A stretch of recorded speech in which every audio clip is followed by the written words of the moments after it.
Good morning, my brothers and my sisters. We thank God for another beautiful day in the Virgin Islands. We honor God for his mercies, faithfulness, and goodness for allowing us to see the month of July 2025. We also use this opportunity to express our sincere condolences to the family and friends of the late Honorable Eileen Parsons. She truly was a remarkable and brilliant woman. Before I pray, I will read a portion of the writings of the Apostle Paul, found in 1 Corinthians 13, and also a portion of John 14. Love is patient and kind. Love is not jealous or boastful, or proud or rude. Three things will last forever: faith, hope, and love. And the greatest of these is love. Let not your heart be troubled. You believe in God, believe also in me. In my Father's house are many mansions. If it were not so, I would have told you. I go to prepare a place for you.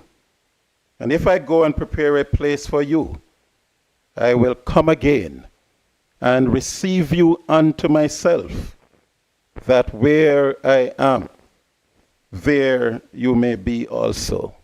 Let's bow our heads together. Almighty God, we come before you today with grateful hearts for the beautiful British Virgin Islands and the privilege we have to worship the true and living God. We pray for the Premier, Deputy Premier, and the Opposition Leader, the Speaker of the House, government ministers, and all those who are in authority, as we gather in this house today with grateful hearts to remember and to honor the life of Eileen Parsons, your servant and our beloved colleague. We thank you, Almighty God, for her years of dedicated service, her wisdom, and her unwavering commitment to these Virgin Islands and its people. Grant comfort and peace to her family, friends, and all who mourn her passing. May her legacy of leadership, courage, and love for our community continue to inspire us. We pray, God, that as we listen today, as a nation, make us an instrument of your peace. Where there is hatred, I pray, God, that we will sow love. Where there is injury, pardon. Where there is doubt, faith. Where there is despair, hope. Where there is darkness, light. Where there is sadness, joy. I pray for God's blessing on today's discussion and reflections. And we thank you in Jesus' mighty name, the one who taught us to pray, saying, Our Father, who art in heaven, hallowed be thy name, thy kingdom come. Thy will be done on earth as it is in heaven. Give us this day our daily bread. And forgive us our trespasses, as we forgive those who trespass against us. And lead us not into temptation, but deliver us from evil. For thine is the kingdom, the power, and the glory, forever and ever. Amen. Amen. God bless you.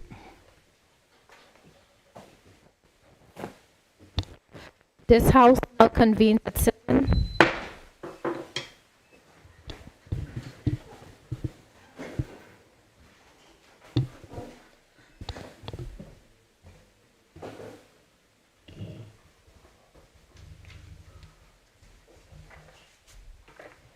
May I ask everyone to please stand as the oath is administered to the Acting Attorney General?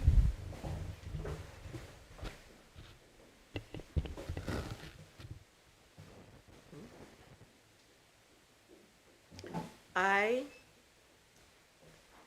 Joanne Williams Roberts, do solemnly and sincerely affirm and declare that I will well and truly serve His Majesty King Charles III and the people of the Virgin Islands in the office of Attorney General.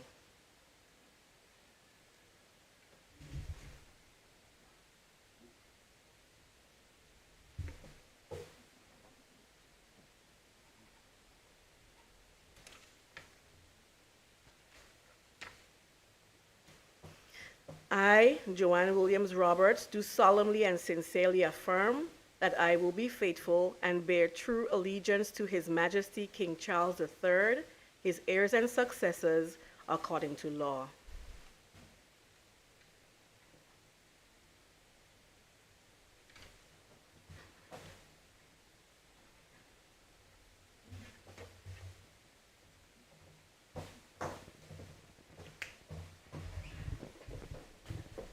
Please be seated.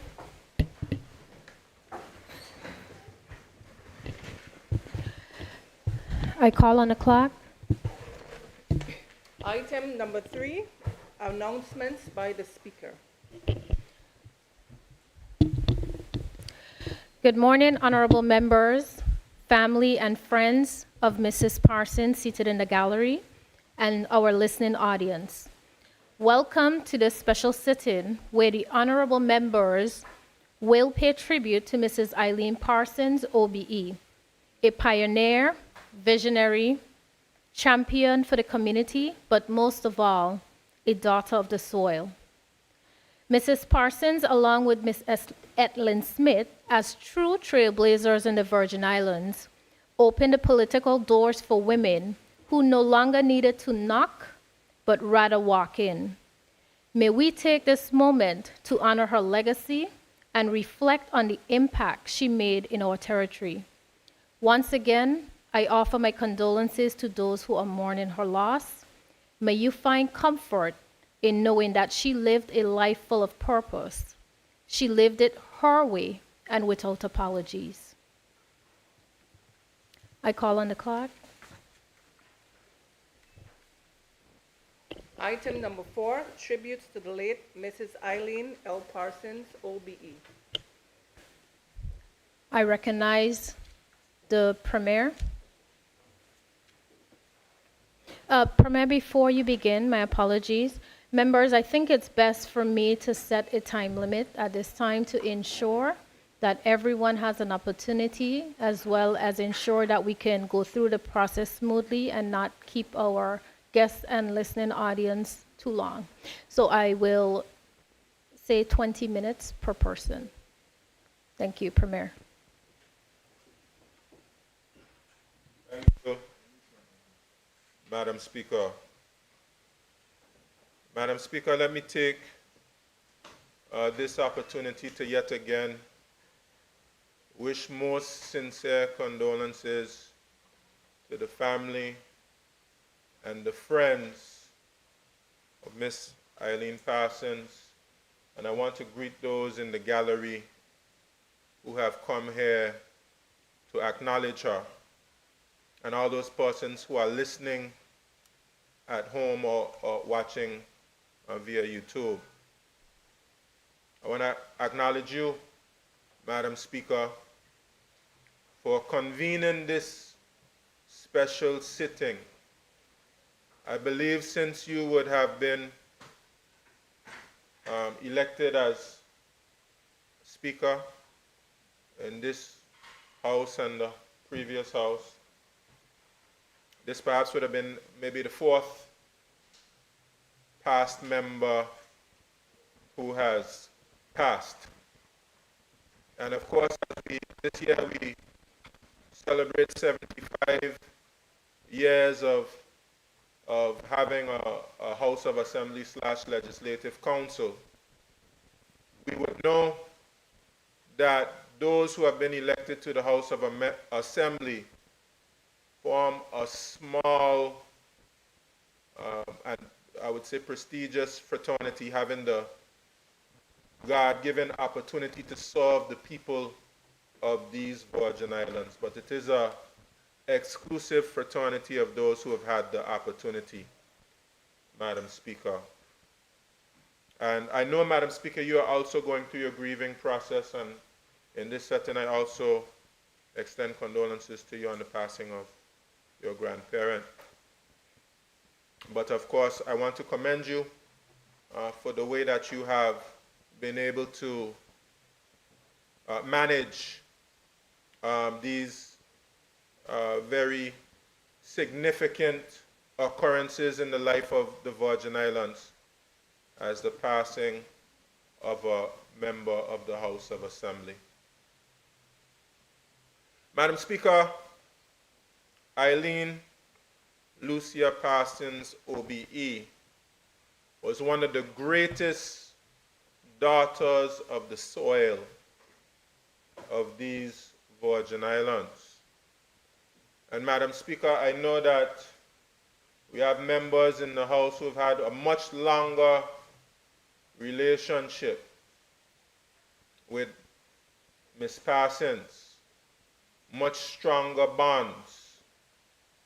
But Madam Speaker, because of her prominence and her greatness, she has touched just about every life here in the Virgin Islands in ways that many of us recognize, and perhaps ways that some of us would only be able to acknowledge through our personal tributes and our personal stories. Miss Eileen Parsons was my mother's teacher. Taught her in the Virgin Islands Secondary School. This would have been perhaps somewhere around 1959, way before I was even a thought here in the Virgin Islands. And I would say that Miss Eileen Parsons always had a great relationship with my mother. I see many women in these Virgin Islands see Miss Parsons as a role model. And I believe my mother would have seen Miss Parsons as a role model, because both of them are very poetic in their articulation. My mother wrote a book of poetry, and Miss Parsons is a poet. She's very articulate, one of the greatest storytellers that this Virgin Islands has ever seen. And she always took a liking to my mother. She considered my mother to be a smart individual. And of course, my mother at one time aspired to politics, ran in the same election as Miss Parsons. There's a number of women that ran in that election. But of course, Miss Parsons would have been one of two women who broke that gender barrier in the then Legislative Council, along with Ethlyn Smith, becoming first two female legislators in the history of the Virgin Islands. And Miss Eileen Lucia Parsons, from a political standpoint, and from being a female, broke many barriers, just being the first elected legislator is just one of them. But she was appointed the first female minister in the Legislative Council in the history of these Virgin Islands, breaking yet another barrier. Of course, she would have been given the responsibility for, I believe it would be education, health, and welfare at the time. Madam Speaker, not only did she blaze trails as being the first minister, she was the first female deputy chief minister. And of course, after that, persons like Dancia Penn and Lorna Smith would have followed to become deputy chief ministers, deputy premiers.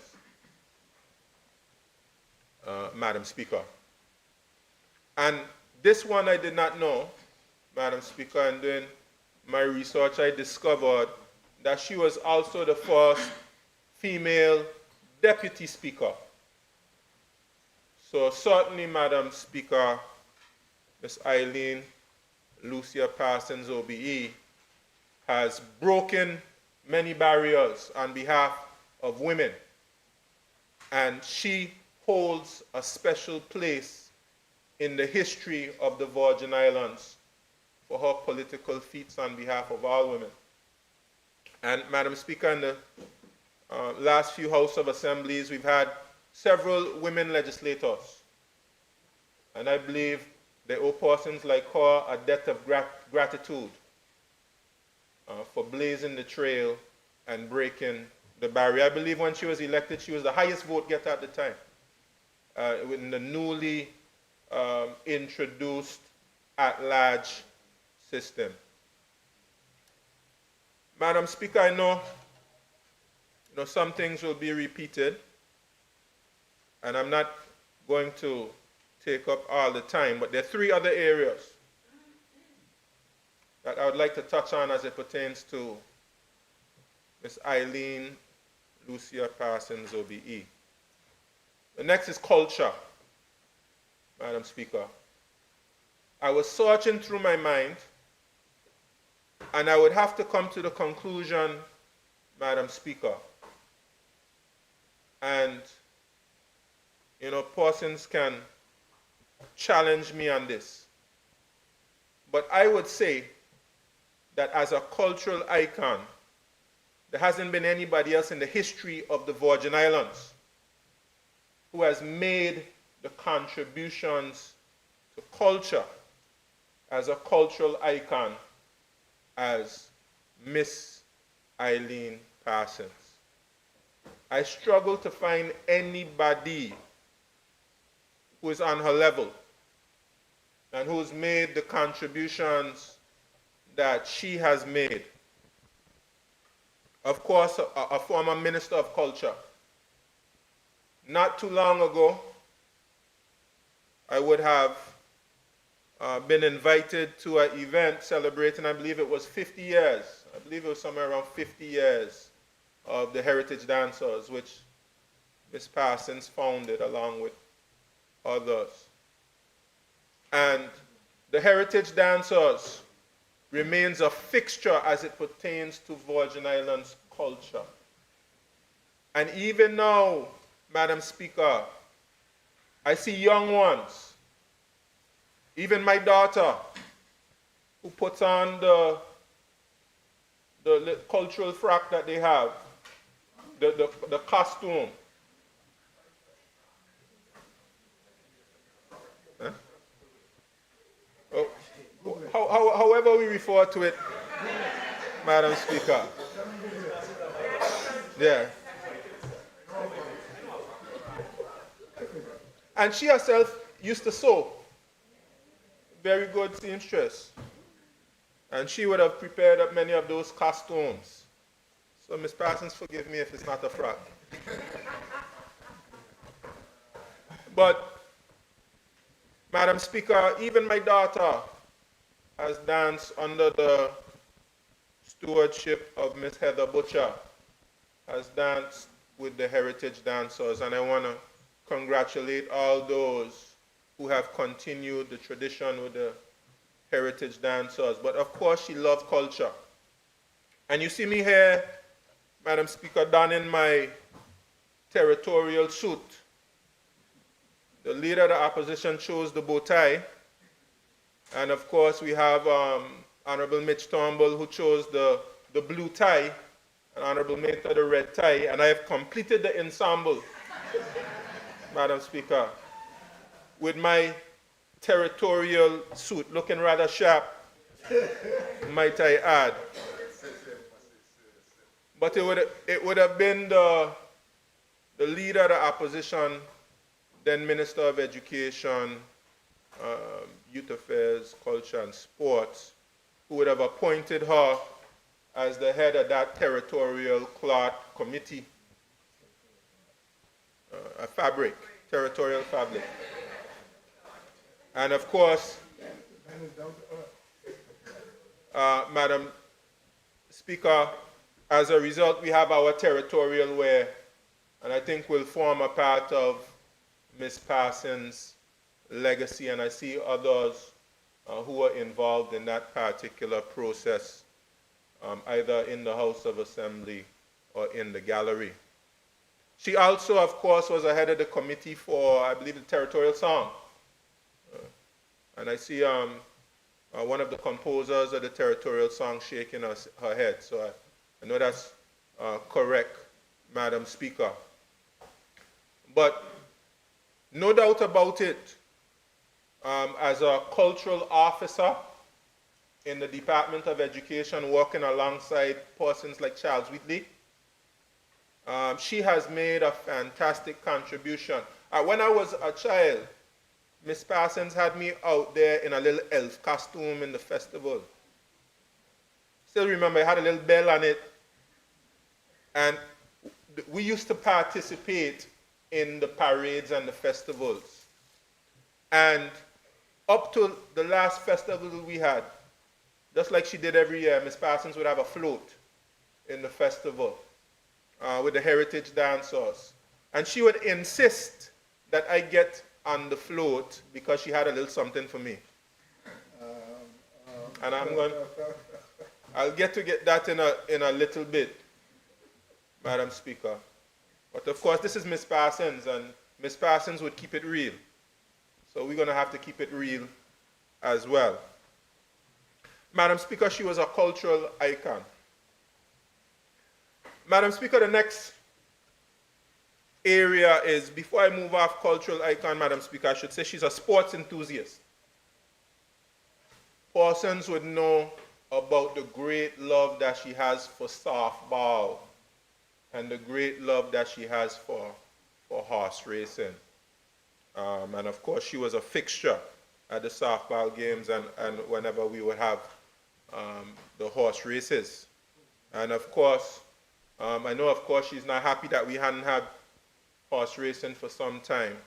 And that's something that we're going to have to bring back, certainly as one of our cultural pastimes and in memory of the great Eileen Parsons. Madam Speaker, I want to say that Eileen Parsons was a good person. Obviously, she served with the Virgin Islands Party for some time.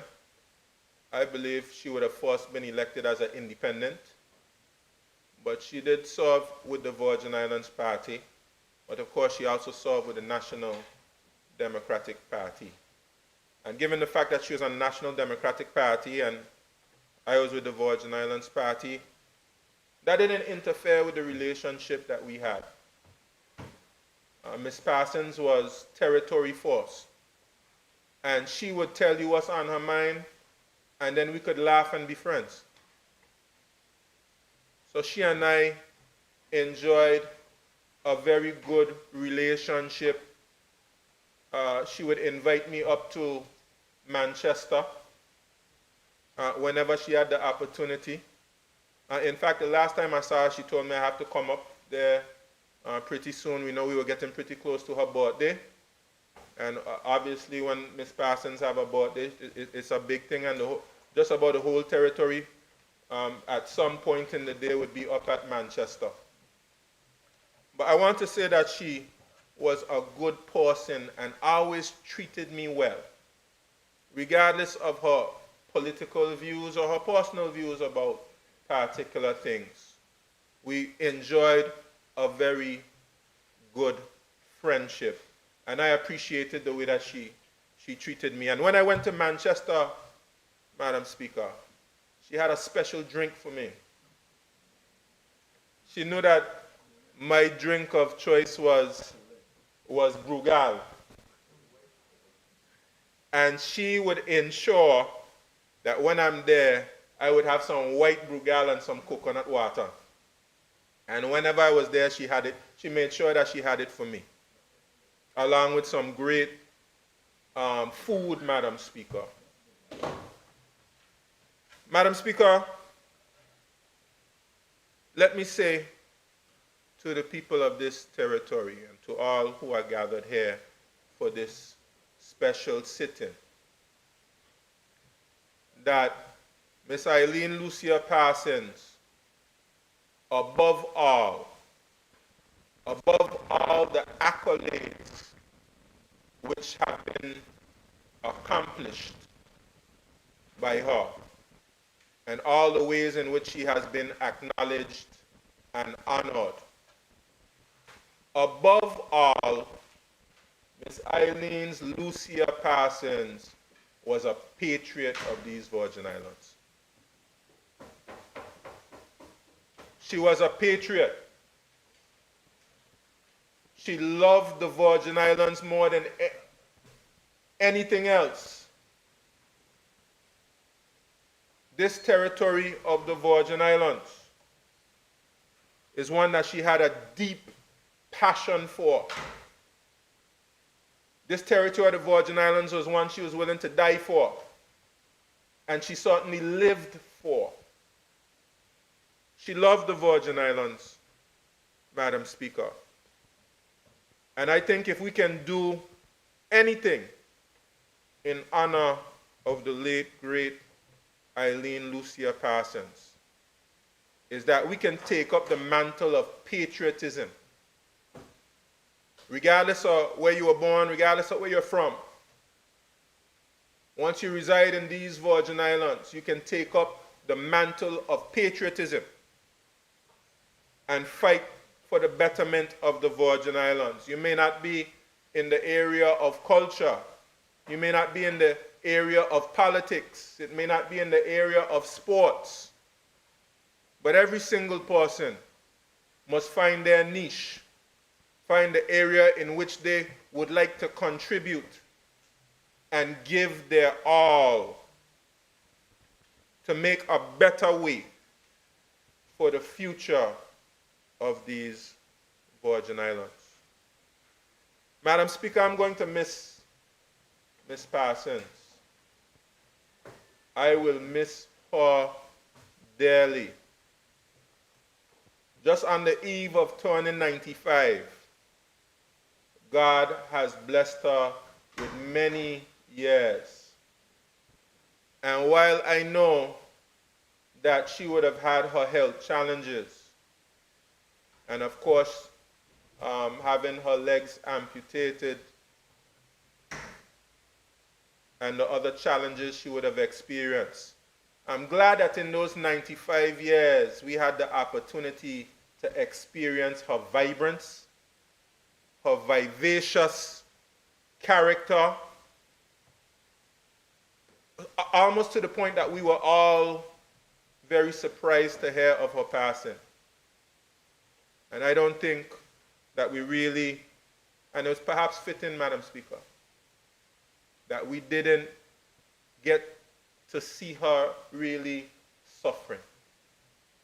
We saw her in great and happy spirits. That is the memory that we have of Miss Parsons. And considering who she is, I would prefer to have those memories of her as I remember her in life. That's the last memory we have of her. Someone who enjoyed life, enjoyed living, enjoyed her friendships. And I'm sure others will speak about the very strong friendships that they had with her. But let us all conclude, Madam Speaker. She was one of the greatest daughters of the soil to ever grace these Virgin Islands. And I'm privileged and I'm honored that I had some association with her in some way or the other. May her soul, Madam Speaker, rest in eternal peace. And may her memories and the contribution she has made to this territory live on for perpetuity. Thank you, Madam Speaker. Thank you, Premier. I recognize the Leader of the Opposition, Honorable Myron Walwyn.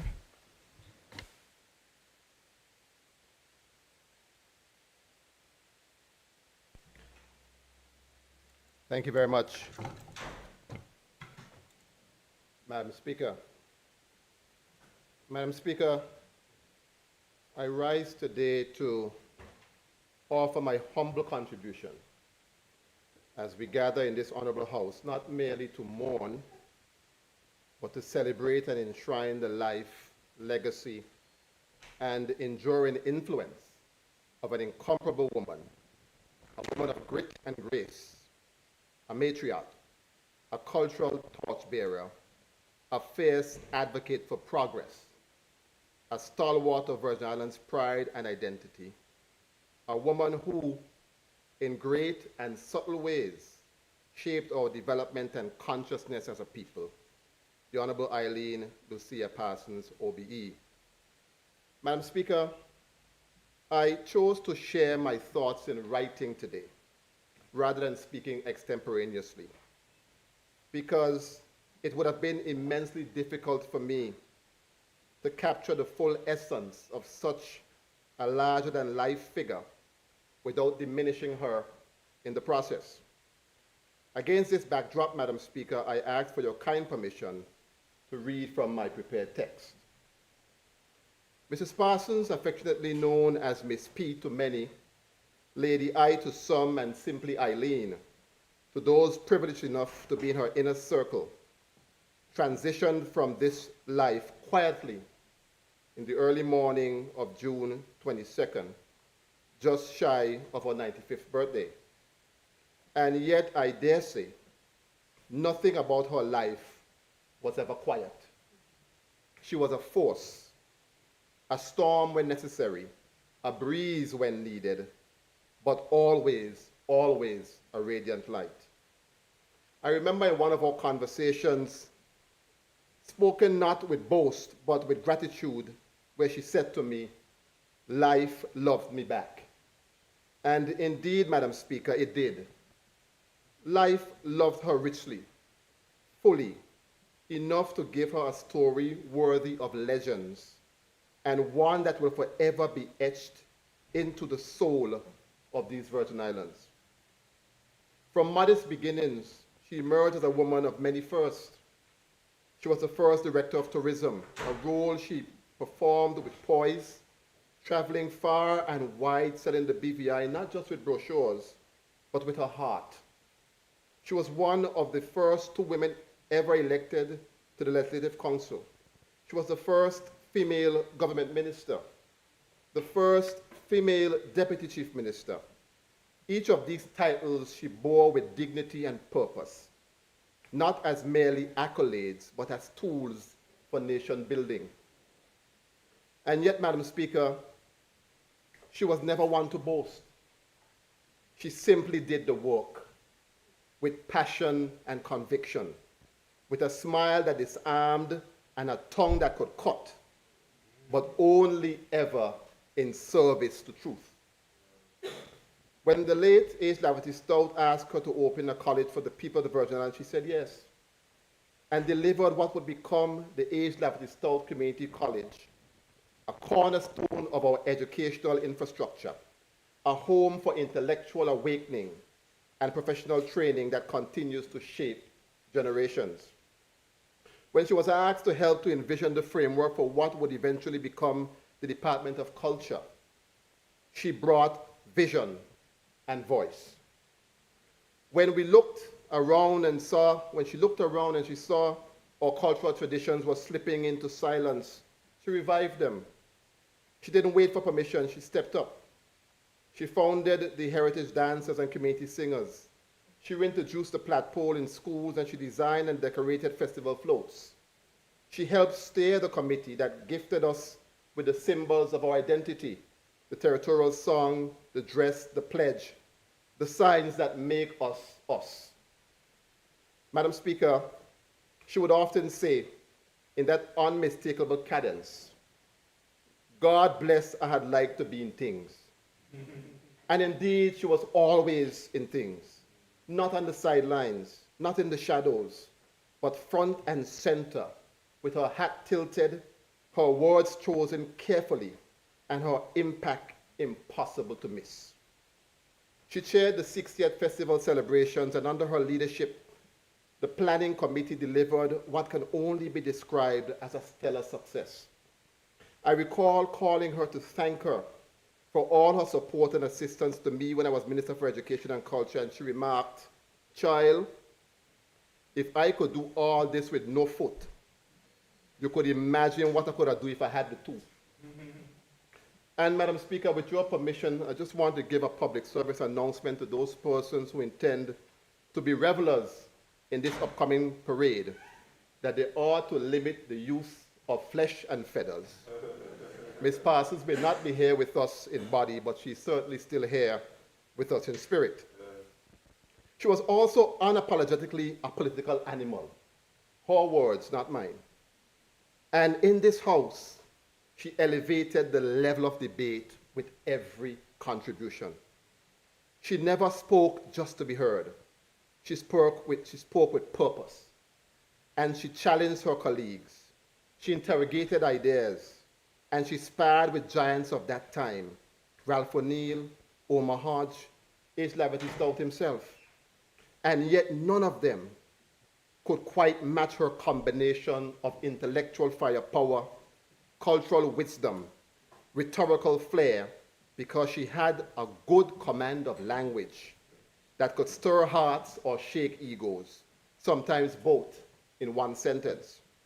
She was a fierce political force of nature after leaving active politics. When she supported you, she went all out, fundraising, making phone calls to drum up support for you, going around on her loudspeaker, whatever it took, she did.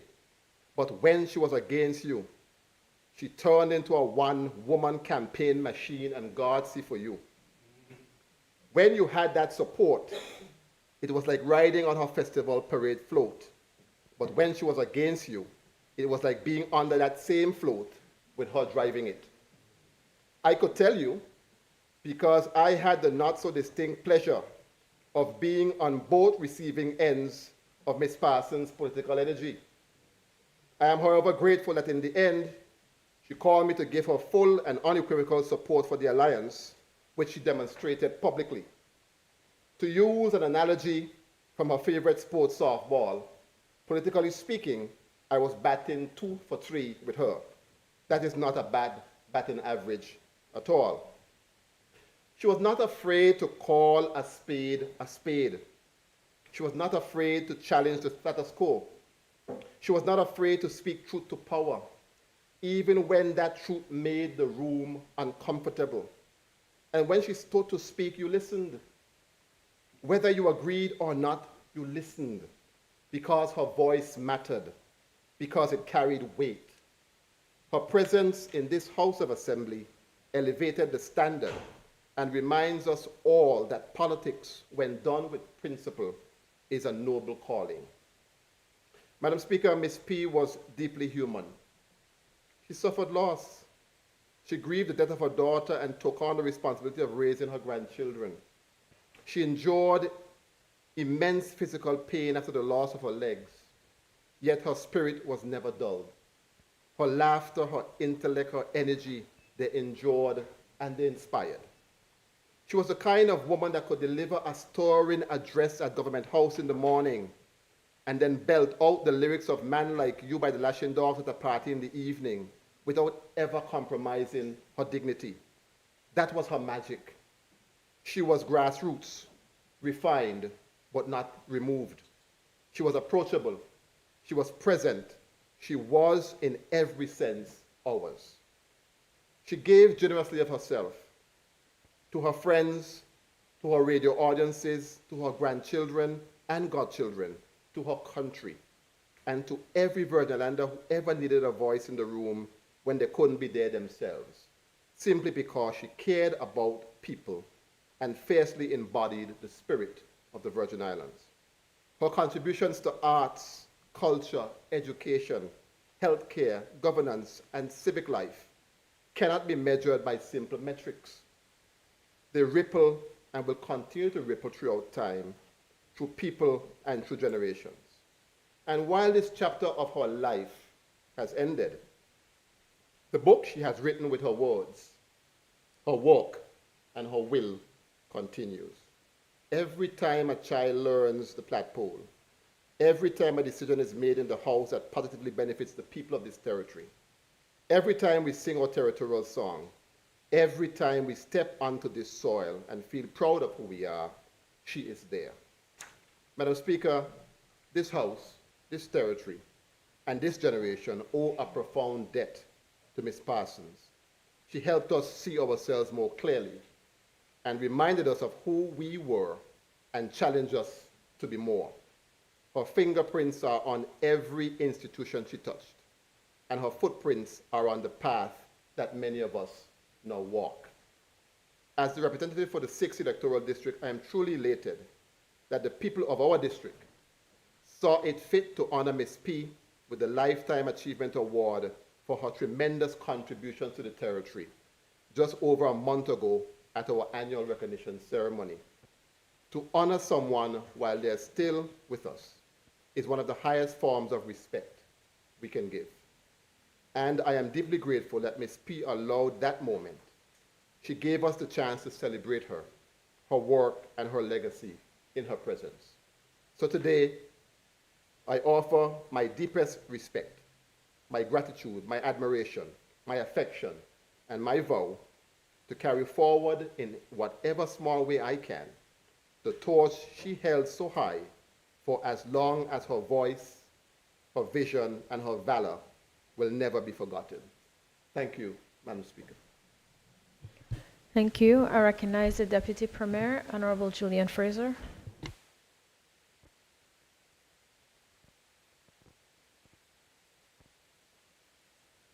Thank you, Madam Speaker. Thank you, Madam Speaker. Madam Speaker, before we began today, Honorable Smith made a comment, and it made me think. She said, in all honesty, in the absence of Google, only 3 of us can get up here today and speak about Eileen Parson. I know I'm one. The other 2 will identify themselves. There's 4? Okay.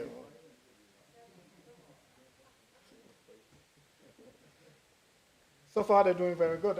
The Premier got up and he was quite eloquent. Leader of the opposition, even though his speech was prepared, was on point. Madam Speaker, my experience with Eileen Parson, forgive me for referring to her as Eileen Parson, but my experience with her is before politics and in politics. I remember in 1963, I'm talking 80, 63.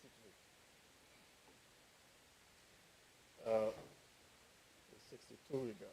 In 1962, the San Francisco Giants and the New York Yankees were playing in the World Series. And it was my first introduction to professional baseball. And for some reason, I chose not to like the New York Yankees because everybody was a Yankee fan. So I decided I'm going to be a San Francisco Giant fan. And I followed baseball. And I remember in 1964, while walking down from secondary school, heading towards the bridge by Luther Scatliff,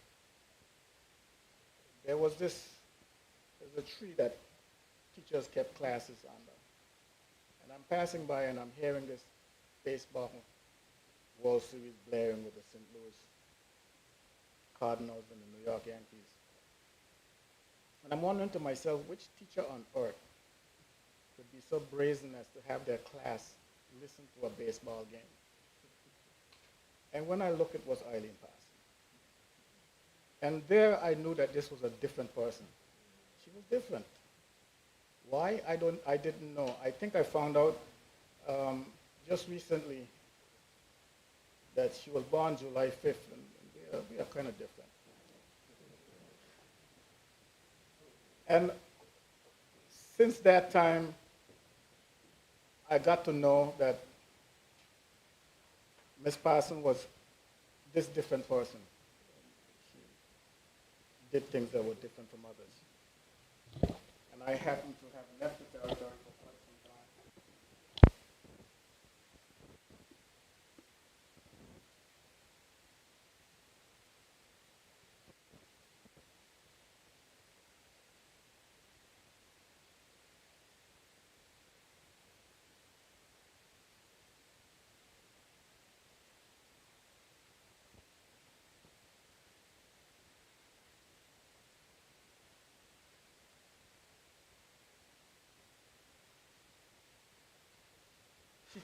She didn't win, but determined to be a member of the House of Assembly or the Legislative Council. She actually went and changed the system. Yeah, she ran in a district, she couldn't win. She went and she made up the at-large system. And she won. Well, you argue that. It was to her end that she won. She won anyway. So I can give her credit for it. And if you want to know the powers of Eileen Parson, look in the system as it is now. She was one of only two people that can go out there and claim victory on their own strength. Yeah.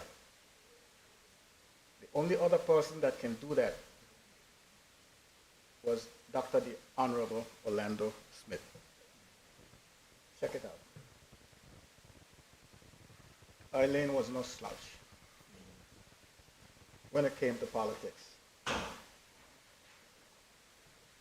In 1995, when she won as an independent.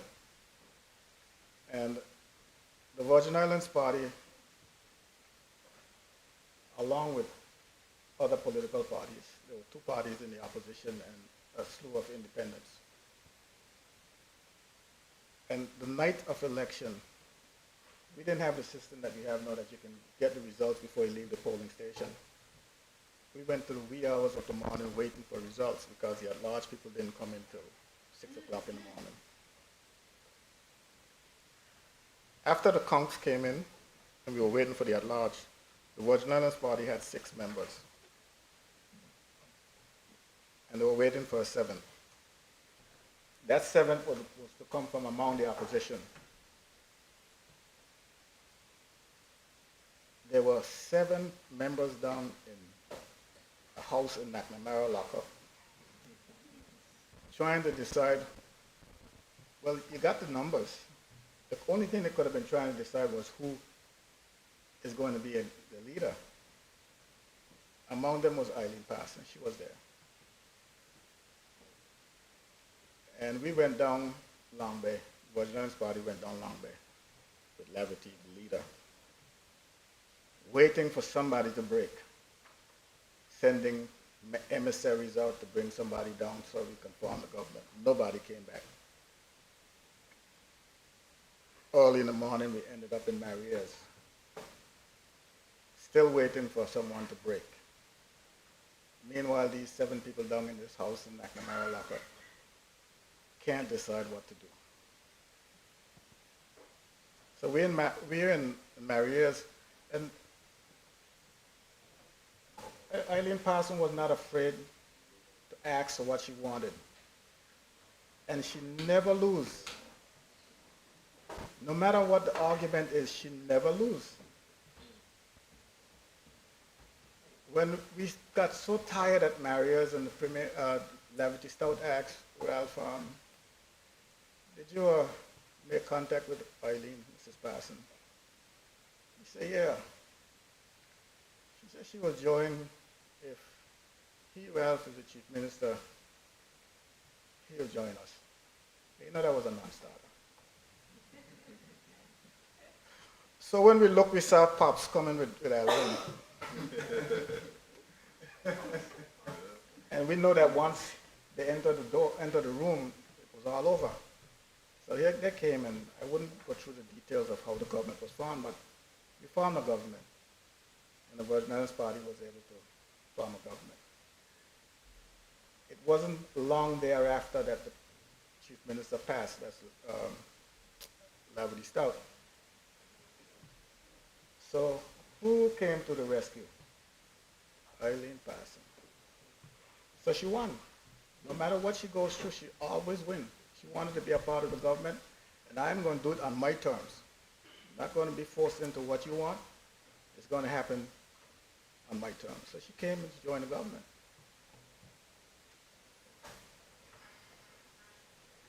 Before long, one minister was fired from the Virgin Islands Party, and Eileen became a minister for health, education, and welfare. So that was the 1995 election. We go into the 1999 election now. And of course, we had this new upstart, this party called the NDP, which was a splinter group of the Virgin Islands Party.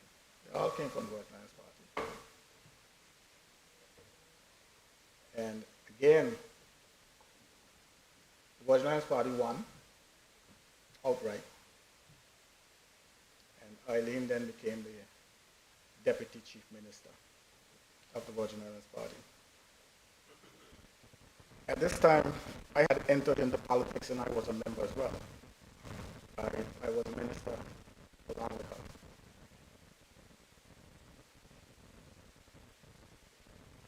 I don't know what happened. Somehow, again, like I said, she always wins. Somehow she decided that things weren't going her way in the Virgin Islands Party. So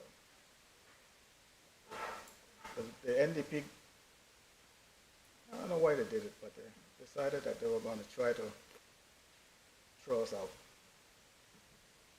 Usually you will come to the House of Assembly and ask for a vote of no confidence. Much the same as the opposition is trying to do now. But they decided to find another way to do it, so they went up Little Mountain in Beef Island sometime around midnight.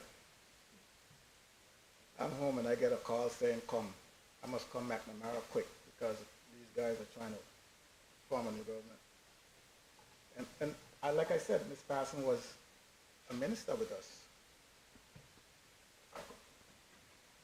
I don't think I hope these things don't make anyone feel uncomfortable because we're talking truth. And I just want to show you how Eileen Parson never lose. She never lose. The only thing she ever lost in life was her two legs. She never lose. And it's got to be a July 5th thing. So the following morning, it was a Tuesday evening, the following morning she came to cabinet, to executive council, and she was the first person to show up in that room, executive council. When I got in there, she's going through her tools and her papers and all the rest of it. You know how she is, she's looking over her glasses or whatever the case might be. I didn't know. And we decided to, the chief minister decided to talk to her about it later on, and she said that, no, she wasn't there. That didn't happen. And Etlin Smith was the lone candidate, representative for the other party. And she decided to join us and allow the government to continue while Mrs. Parson went over and joined with the NDP. And so funny it was that the person that replaced her as deputy chief minister also got fired.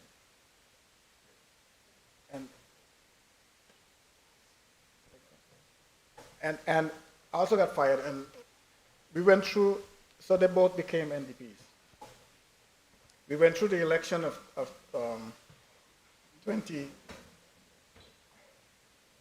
2005. And because of that power, that firepower that came from the VIP, the NDP was successful in the next general election. And they formed the government in 2005. So, 2003. So Eileen Parson was not always an NDP. She was not always a VIP. She was on the winning side, whatever side that was. She was a winner. And you must give her credit for that. One time she made a mistake and criticized, no, one time she made a mistake and criticized Real George. His knock knee and stutter. And Real fired back and said all she needed was some dark glasses and this fellow and get in a corner. She didn't complain about Real talking about the dark glasses and the fellow. What's the guy's name again? Jack Daniel. But she got really angry about him associating her with Jack Daniel. Yeah, it's like, say anything to her, but don't associate her with this kind of stuff, and she got angry. That cheap stuff. That's the kind of person she was, lighthearted, very serious about the culture that everyone is talking about and her association with it. I'm sure it's not 3 months ago that she called me and told me that she started a little project up the road up here, and there's some business at my ministry. She'd like to see it completed. So I don't know who she left in her will to deal with things like that. I guess a person is sitting in here. They should follow up on it and see to it to its fruition so that we can leave all these things that we talk about to be in her legacy, so that the territory could continue to benefit from her existence. There's one thing that I wish that she had done, and given her stature, it would have gone a long way for us in our quest premier to self-determination. If she had lent her voice to the struggles that this territory has gone through, the distance we have traveled in our successes, to culminate into a voice like hers speaking towards self-determination. We have Theodore Faulkner, who has left a mark on this territory, which we'll be celebrating this year, the 75th anniversary of the legislature in Virgin Islands. Her voice would have gone a long way in helping us as a territory. And even though she hasn't said it or done it, those of you who cherish her as much as you do, those of you who admired her as much as you did, can make it a part of her legacy by advocating along those lines. The people wouldn't know, but this House of Assembly, there was a time when members came to the House of Assembly and they had to walk with a brown bag with their lunch, almost literally. And if when they started eating back there, they were eating out of paper plates or something. And she made sure, not taking tails out of school, but she made sure that members of the House of Assembly don't eat from paper plates anymore for lunch. I can say that they use China, the cheap ones, but it's China anyway. But raising the standard was one of her hallmarks, one of the things that she endeavored to do, and that she did around here. She made things better for all of us. Eileen and I didn't see eye to eye. And I think it's a stubbornness that we have as July people. You can't outdo me kind of thing. And yeah, we got along, but we weren't bosom buddies like others or were with her. And that was okay. I mean, it was okay with her, it was okay with me, because we knew how far to take things. I remember when she first lost her leg, the first leg that was amputated. She was away. She didn't get back yet. She sent a message to the speaker, to me, telling me that when she get back, all this thing, like, you know, you need to get together. Something has to stop. You need to stop it. And she was an inspiration to me. I'll be honest with you. Eileen was exactly 20 years my senior. 20 years. Exactly 20 years. And every morning I wake up and she's alive, I said to myself, there's hope. Yeah, I mean, you know, like, I can't go before her because I'll be copping out. She can live for 20, for 95. I can live for 95 too, or whatever the year is. I was one of her biggest cheerleader, her biggest fan. Yeah, Eileen, let's go. Make 100. So when I heard that she passed, I was shocked, I was disappointed, I was everything, because put together the fact that I never heard that she was ailing. To me, it's a shocker. To me, it's sadness. To me, it's something that was unbelievable. And I wouldn't say this like you would normally say, that I haven't seen the body yet, but I have to see it to believe it. And so, sooner rather than later, we'll be seeing her body here. We'll all come to mourn her passing. And we're all going to miss her, whether it's in this house or out there among you all. We're all going to miss her. And I hope that someone will take on, they have seen enough to learn from her example, how it was done, how she did it. And they know that society would accept it.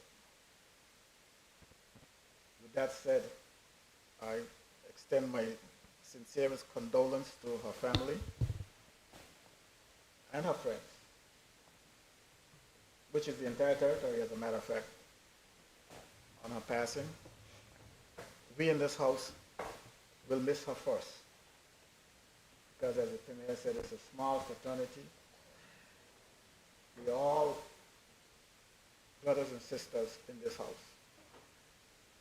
What you folks don't know is that when all the jabs are being thrown out here on this floor, you should see these guys in the back. You wouldn't recognize them. But I'm telling you, it's a fraternity. It's a small one. Everybody point fingers at us to think that we are this, think that we are that. But we are, true to fact, we are nice people. Without exception, that includes me. We're nice people. So we're going to miss her. Thank you, Madam Speaker. I now recognize the Minister for Communications and Works, Honorable Kai Reimer.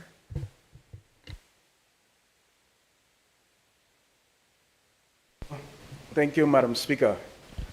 Madam Speaker, I want to publicly offer my condolences to the family, to the friends of Auntie I, as I call her.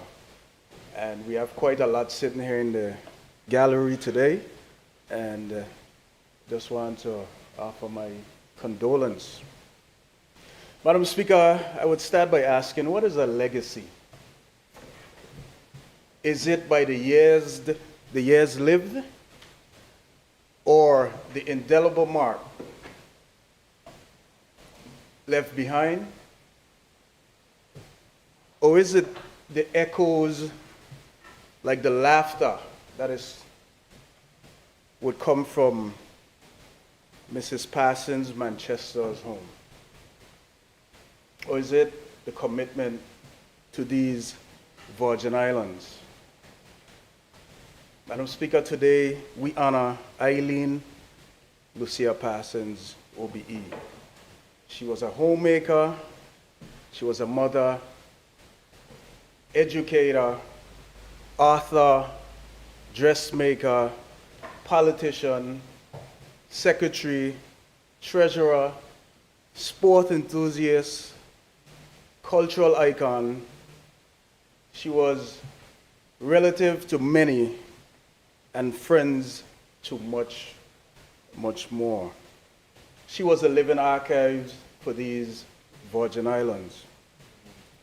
Madam Speaker, yes, my honorable colleague said that we might have Googled some of this information to speak about Miss P, but her and I, we had quite good conversations, and some of it I remembered, and some I did have to go and research. But Madam Speaker, you would find her birthday marking the beginning of her remarkable journey and the date of her passing, which signifies the end to a vibrant life of 94 years. But Madam Speaker, when she's laid to rest, and I just want us to visualize us, standing silently at her grave. And you look at the tombstone and you see birthday, end date, and then you'll see the dash in between.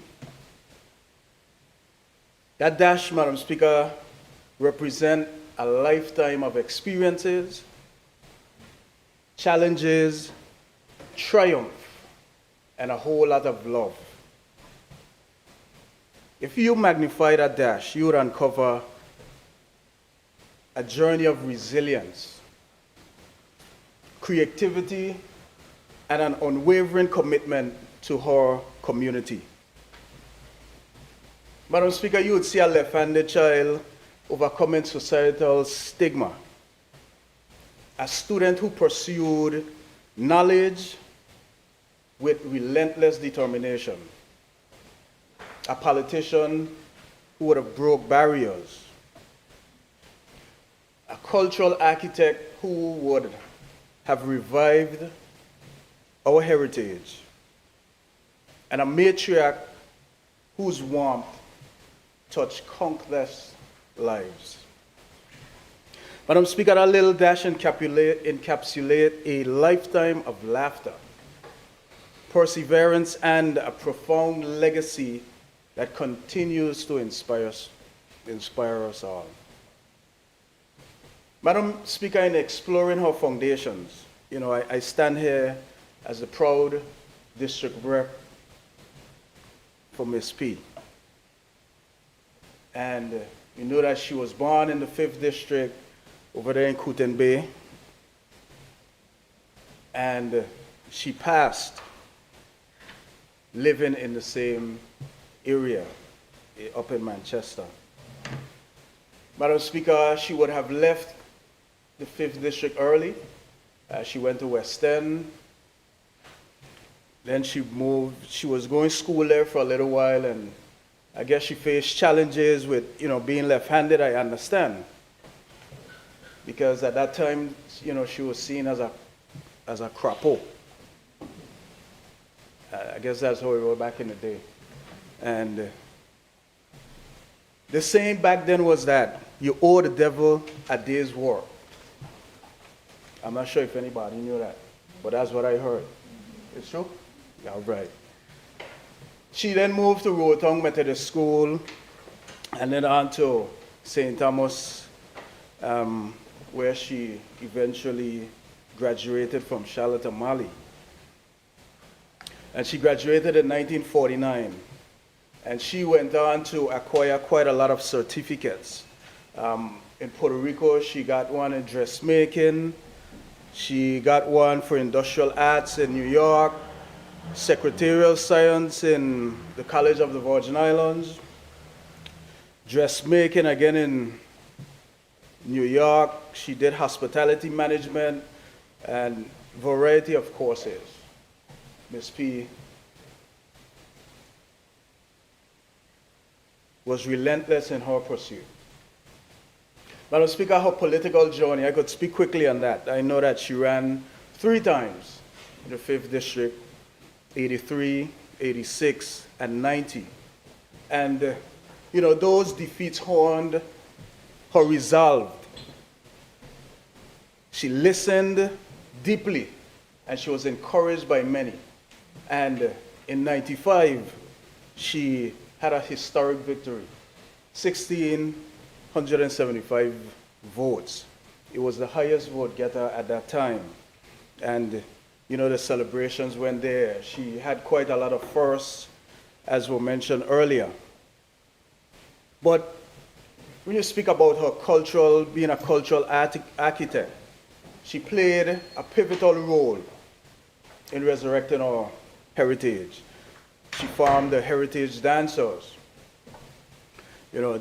She took this group to be global ambassadors, all the way to Berlin, even down to Trinidad, where she taught them the seven-step turn. And as mentioned earlier, Miss Parsons, she was a seamstress.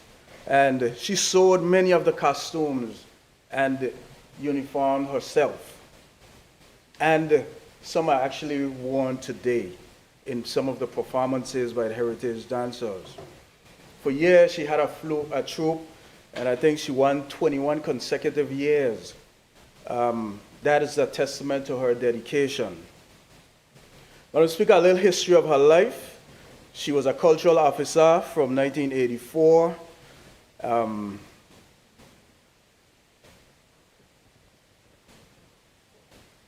And some of her involvement, I could go back as the mid-50s, where she was a member of the Rotown All-Girls Cricket Team.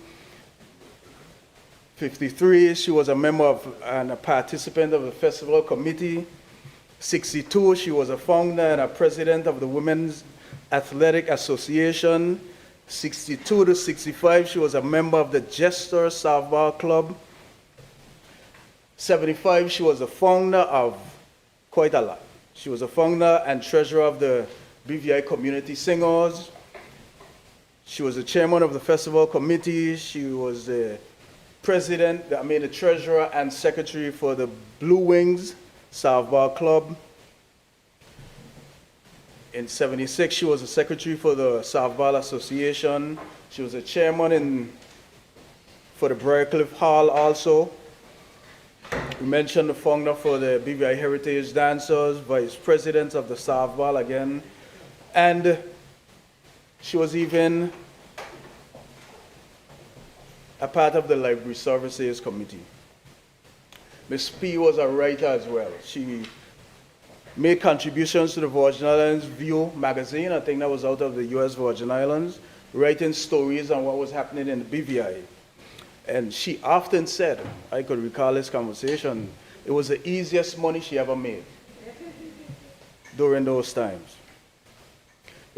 Ms. P, she also created the murals at Foy Hill, and we know that remains a local attraction. She co-authored 1834 to 1984, 150 years of achievement through performing arts, cultural cornerstone. Madam Speaker, when you speak about sports, Ms. P loved her Blue Wings. And the Blue Wings ran in her veins. And, she dedicated her life to the Blue Wings. And her dedication showed. Miss Moore would have been with her many a days right there, Miss Moore, there on the softball field. Well, Miss P was also, she played softball herself. I could recall when, I played softball myself, and we formed a team called the Hurricanes. And we formed that team just to beat the Blue Wings. Miss Moore, you remember? Just to beat the Blue Wings. And I remember first year coming out, Miss P, all the other supporters. And we actually beat them in our first year. Miss P had a whole lot to say. But she supported her Blue Wings all the way through. And what I can say is that I eventually played a couple of years with the Blue Wings myself. So Miss P and I, we became friends from there a little bit, where she was celebrating me because I joined the team. But she loved herself some Blue Wings, and she was one of the biggest and the truest fans. Madam Speaker, I could recall fondly this phone call from Miss P. She invited me up to Manchester. It was a Sunday. And she said, my family coming over, they coming over to serenade me, coming over with a little band. We're going to play some music. And when I got there, it was a whole group of them with, Mr. Fraser and the keyboards. We had Webb, guitar, and Romeo, and a whole family, Teacher Cecilia and all of them, singing out our Sankey book. And we sing and we, celebrate that Sunday. And it was a conversation I had with her. I said, Miss P, we can't keep this in this living room. So Sankey was birthed from there. I could recall it was April 2021 where we took it to the Long Trench Community Center. And that's where Sankey started from there, Sankey Sundays. And I could tell you, rainfall, sunshine, Miss Parson is at Sankey. And Miss Moore is right there by her left hand, on her left hand side. And the only time Miss Parson wouldn't be at Sankey is when she was sick. I think that was about 2 or 3 times. And, it shows her dedication. And it is always around 5:50 in the afternoon during Sankey's. We know it's time for our song, our parting song, Hold the Fort, for I am coming. Wave the answer back to heaven, by thy grace we will. And I could recall many a Sundays, Miss P, she would say, Lord, the Spirit nearly hold me today. The Spirit nearly hold me today. She said, we don't go on like how they used to go on back in the day, because you would see people faint and flutter, and so I don't know why we don't let loose. That was Miss P. And our upcoming Sankey will definitely dedicate it to her in her honor. I could recall back in 2019, Madam Speaker, Miss P called me to congratulate me. She said, you're my district rep. I said, Miss Parsons, I know, of course. She said, you know where my gate is? I said, Miss Parsons, of course. But every time I try coming to talk to you, you passing me on a white truck with a loudspeaker making a lot of noise, so I could never get to you. But I certainly will come by and we'll have our conversation. She bust a big laugh. She said, "Boy, I get from here." But that was how the conversation went at that time. And whatever we did in the 5th district since being elected, Miss Parson was there present. I mean, I spoke about Sankey, but if we having an event, say at the Watch House or wherever, Miss Parson would be there. We had fish fry, we had soup sale. The last thing we had, I think, was bingo. Miss Parson was right there, playing and having a good time. We did the seniors tour last year where we drove around Tortola.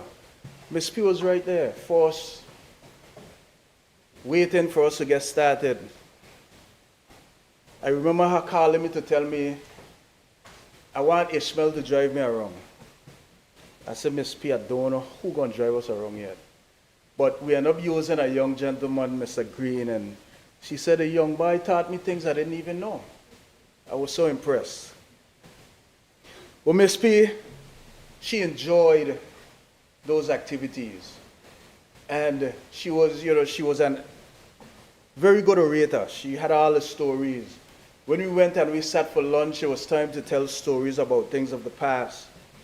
And Miss P, she actually wrote out her presentation, and everybody was clapping and excited for what she knew. And I mean, at her age, her mind was still bright. She still was quite sharp.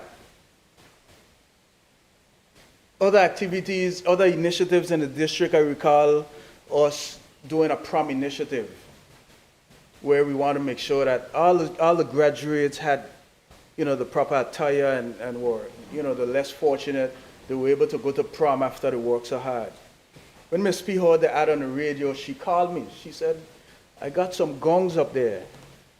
I'm going to donate. I just have to go and do some dry cleaning. And guaranteed Miss P dropped them off. And there were some nice modern gongs as well. I said that to say how she loved people. She loved the community. We even did our breakfast club in the district, trying to feed the students. Miss P was the first to donate.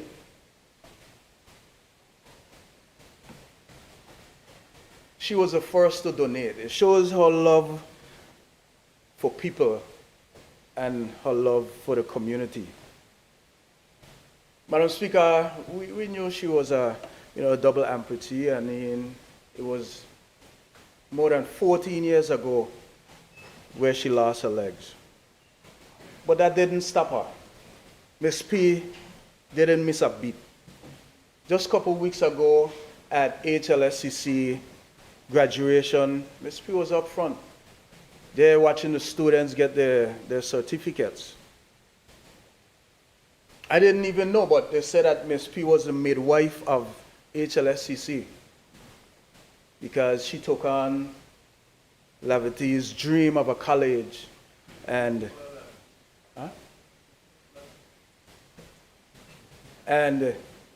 she was the first employee at the college. She was the register bursar, and that was from 1990 when the college started. And she was actually a board secretary and so forth. But Miss P, she funded quite a lot of students in terms of culinary arts program. And she remained committed to performing arts. Madam Speaker, we all know Miss P had quite a lot of celebrations up in Manchester. And anybody who knows Miss P know that she had a dear friend, a dedicated friend, Johnny Walker. And he came in many flavors, black, blue, green. But you dare not bring Johnny Walker in no red. She said that was too cheap. She wasn't having that. Just the other day at the governor's party, Ms. P reminded me that I'll be 95 on July 5th.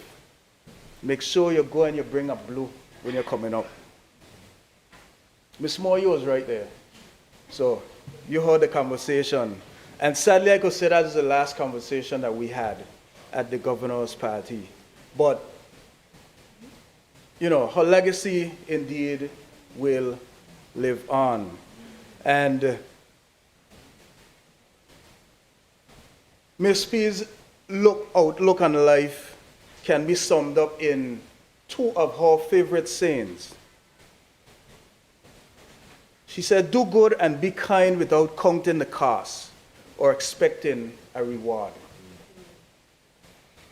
And she also said, live your life doing the things you enjoy in the company of people you enjoy, and to hell with making an impression.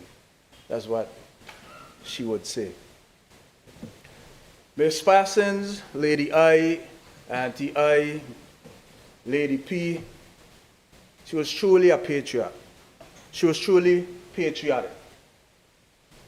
She was an icon of these Virgin Islands, and the good that she has done will not be buried with her bones. At one time, it would have been her driver Fox, Then it was Ishmael. Recently it was Pope. And you always have Betty somewhere there alongside Miss Moore. But you always had Auntie I in the front seat driving by. And the reality is that you'll see her no more.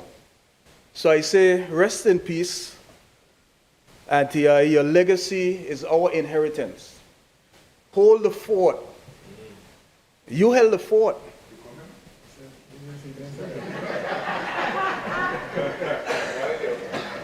You wave the answer.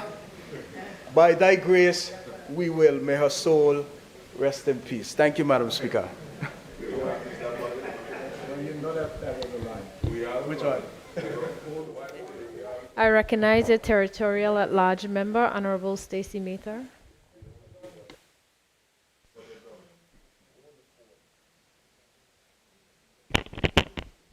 Good morning, Madam Speaker. Good morning, honorable colleagues. Good morning to the family and friends of the late Honorable Eileen Parsons, OBE, those sitting in the gallery, and good morning to fellow Virginals listening today. Many of us have heavy hearts today, Madam Speaker, yet also our spirits are uplifted by the memory of a truly astonishing lady, a mother, a grandmother, and a friend.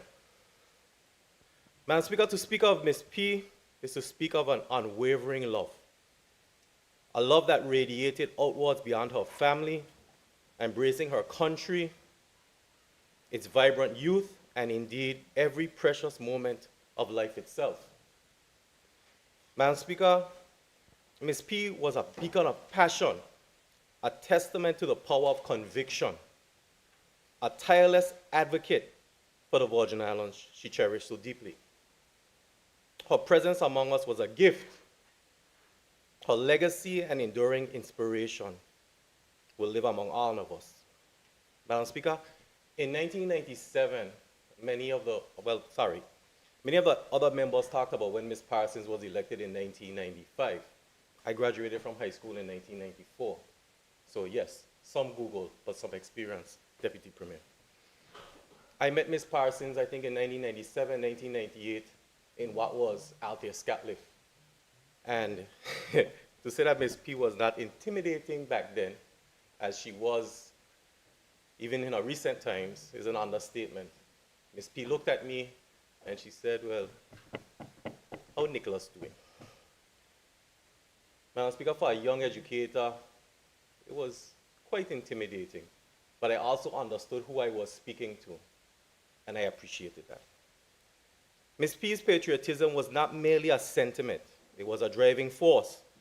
She envisions a Virgin Island that continually strived for excellence, a nation where every citizen could have a real chance to reach their fullest potential. This profound love for her homeland fueled her tireless work, and it's been spoken about. Her dedication to public service and her constant pursuit of progress. Ms. P saw the beauty and the challenges, the triumphs and the tribulations, and through it all, her commitment to the Virgin Islands remained steadfast, a true north guiding every endeavor. Madam Speaker, in 2023, I was told to go to Manchester. I was told to go to speak to Ms. P. I needed to be interviewed before I went anywhere else. And Ms. Parsons sat down and she said, Stacy, who you for? Who you belong to? Why do you want to do this? She told me about her life in St. Thomas, which many people have spoken about and will speak about. And Ms. P watched me. She said, you're more than what I thought you were. You're going to be good enough. Madam Speaker, Ms. P said to me, every watering hole that I go to, I'm going to tell them to support you. Madam Speaker, when we look at life, sometimes we have to be grateful for the people who thought that we were good enough, but for the people who actually said they support you. And I am grateful to Ms. P for saying that I was good enough. Madam Speaker, Her heart had a special place for young people of our islands. Ms. P understood that the future of the Virgin Islands rested on the shoulders of its youth, and she invested her time and her energy and wisdom in nurturing their growth. She was a mentor, a confidant, and a champion of their dreams. Whether through education, community initiatives, politics, or simply offering words of encouragement, she constantly sought to empower the next generation, believing implicitly in their capacity to change, to shape a brighter tomorrow. Ms. P used to say, Meta, I'm courting these two young men to join I. Meta, why it is the House of Assembly can't start on time? Madam Speaker, we didn't do too bad today. Ms. P would call, she would say, what's on the order paper? When is the next house? Ms. Parsons loved our country. She loved our people. And one of the things I admired most about her was she was never one who ever said to me, Madam Speaker, you are too young. It's not your time. Ms. Parsons recognized in our country that there was always the passing of a beacon or a baton, Madam Speaker. She didn't hold on to what was, but she looked for what would come. And for that, she will always be loved. Madam Speaker, we are all aware that Ms. P was never one to shy away from expressing her convictions. She possessed a formidable intellect and a voice that once engaged resonated with clarity and purpose. When she felt something needed to be said, she said it directly, passionately, and without doubt. This frankness, born from a genuine desire for betterment, was one of her most defining characteristics. She wanted more for our country, and she was never afraid to speak her mind, challenging us all to aim higher and work harder for the collective good. So, the leader of opposition, Madam Speaker, spoke about flesh and feathers. That was Ms. P's way of connecting with the young people, because every August, it would come up. It would be remembered, and it's going to be passed on. But, Madam Speaker, one of my favorite memories of Ms. P, where I realized her character and how strong she was when she refused to shake the hand of someone who once sat in this house. And she offered that person quite a choice word. Many may not remember that, but I do. And every agricultural festival after that will never be the same. Beyond her public life, Ms. P embraced life with an infectious zest. She found joy in simple pleasures, celebrated milestones with enthusiasm, and faced adversity with remarkable resilience. Her spirit, her laughter was infectious, and her capacity for connection was boundless. She lived life fully, loved deeply, and left an indelible mark on everyone fortunate enough to cross her path, reminding us to savor each moment and live with purpose. Madam Speaker, one time, Ms. P said to me, she loves food. All the gathering up at Manchester. But she said, Stacey, I can't tell when a Johnny cake is fried and ready. And Madam Speaker, I loved that honesty because she was human, never afraid to make it seem like she knew everything despite how intelligent she was. I remember Ms. P said to me a couple months back, she said, Metha, you think I'm going to be ready next election? She said, I plan to be there. I'm going to be there. And I really believe the young people, them telling me they would vote for me. I tell them, I don't have both of my legs anymore. She said, but I still think you could do it. I said, Ms. P, I really think you could do it. I said, in my opinion, you're one of the best education ministers we ever had. And then, of course, she would say, well, maybe a little bit as good as, or close to the one that's on my right, the former one. But Ms. P was the best when it came to what we did in here, Madam Speaker. I think all of us can agree to that. Madam Speaker, as we bid farewell to Ms. P, let us not dwell on sorrow, but celebrate the extraordinary life she lived. Let us honor her memory by embodying the very qualities she exemplified: love for country, her dedication to youth, her courage. Madam Speaker, to the territory of the Virgin Islands, I say, we have lost an icon. But I also challenge the Premier to find a way to create a national honor, a hero, an award, something in memory of Miss P and all her contributions. May that become something that can inspire other young people in our territory to live a life that's dedicated to country, to the volume of the dedication that Ms. Parsons gave to our country. Madam Speaker, in the days to come, I'm going to drink a little coconut water and some Johnny Walker in memory of my friend. Thank you, Madam Speaker. I recognize the member for the 2nd District, Honorable Melvin Turnbull.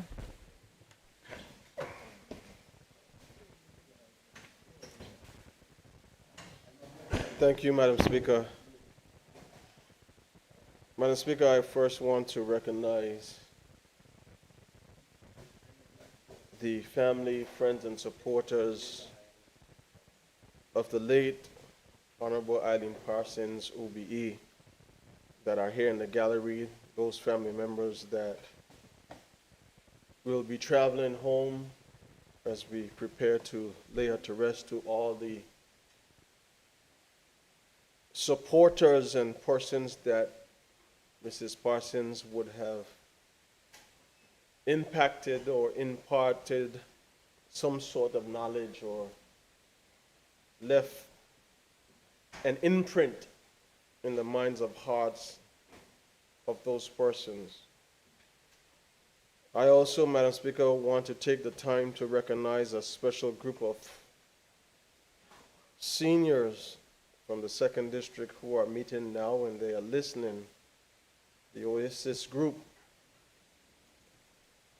older seniors in service who spent a lot of time with Ms. Parsons. Madam Speaker, there are 2 women in politics that have played a tremendous role in my life. Just 10 years. And now 2 of them have departed this life. What I realized after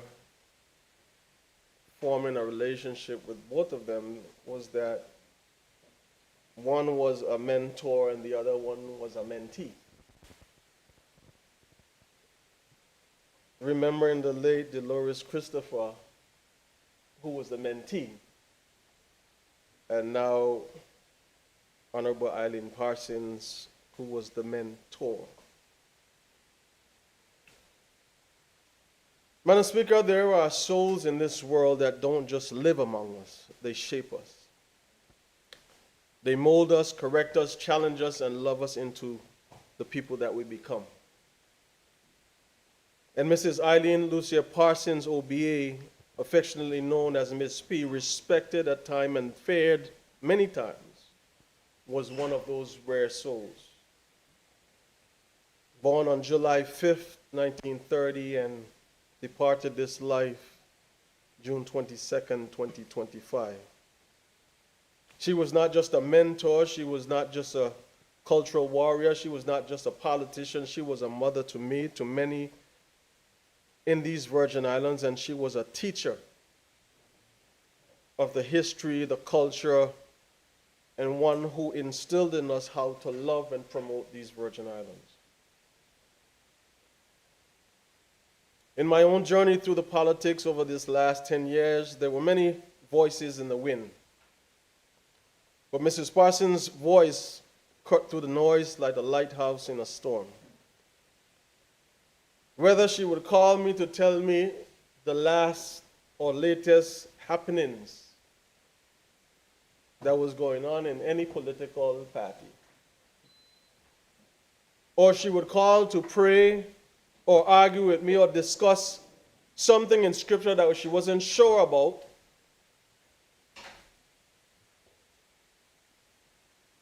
and when we had a disagreement, Madam Speaker, she was not afraid to use the words that are not printed in Genesis or Revelation.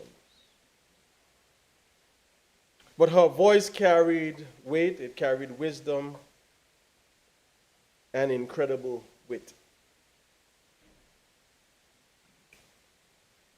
Madam Speaker, I want to thank, as I did before, but I'm saying it publicly, thank Mrs. Parsons for being obedient to her giftedness and vision. Just like Honorable Mather said, she saw something in me.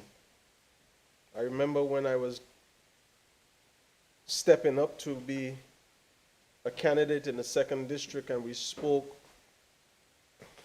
down at the then NDP headquarters. And I spoke, and she said, "Young man, come here. I know your father, I know your mother, I know Pops, but who you is?"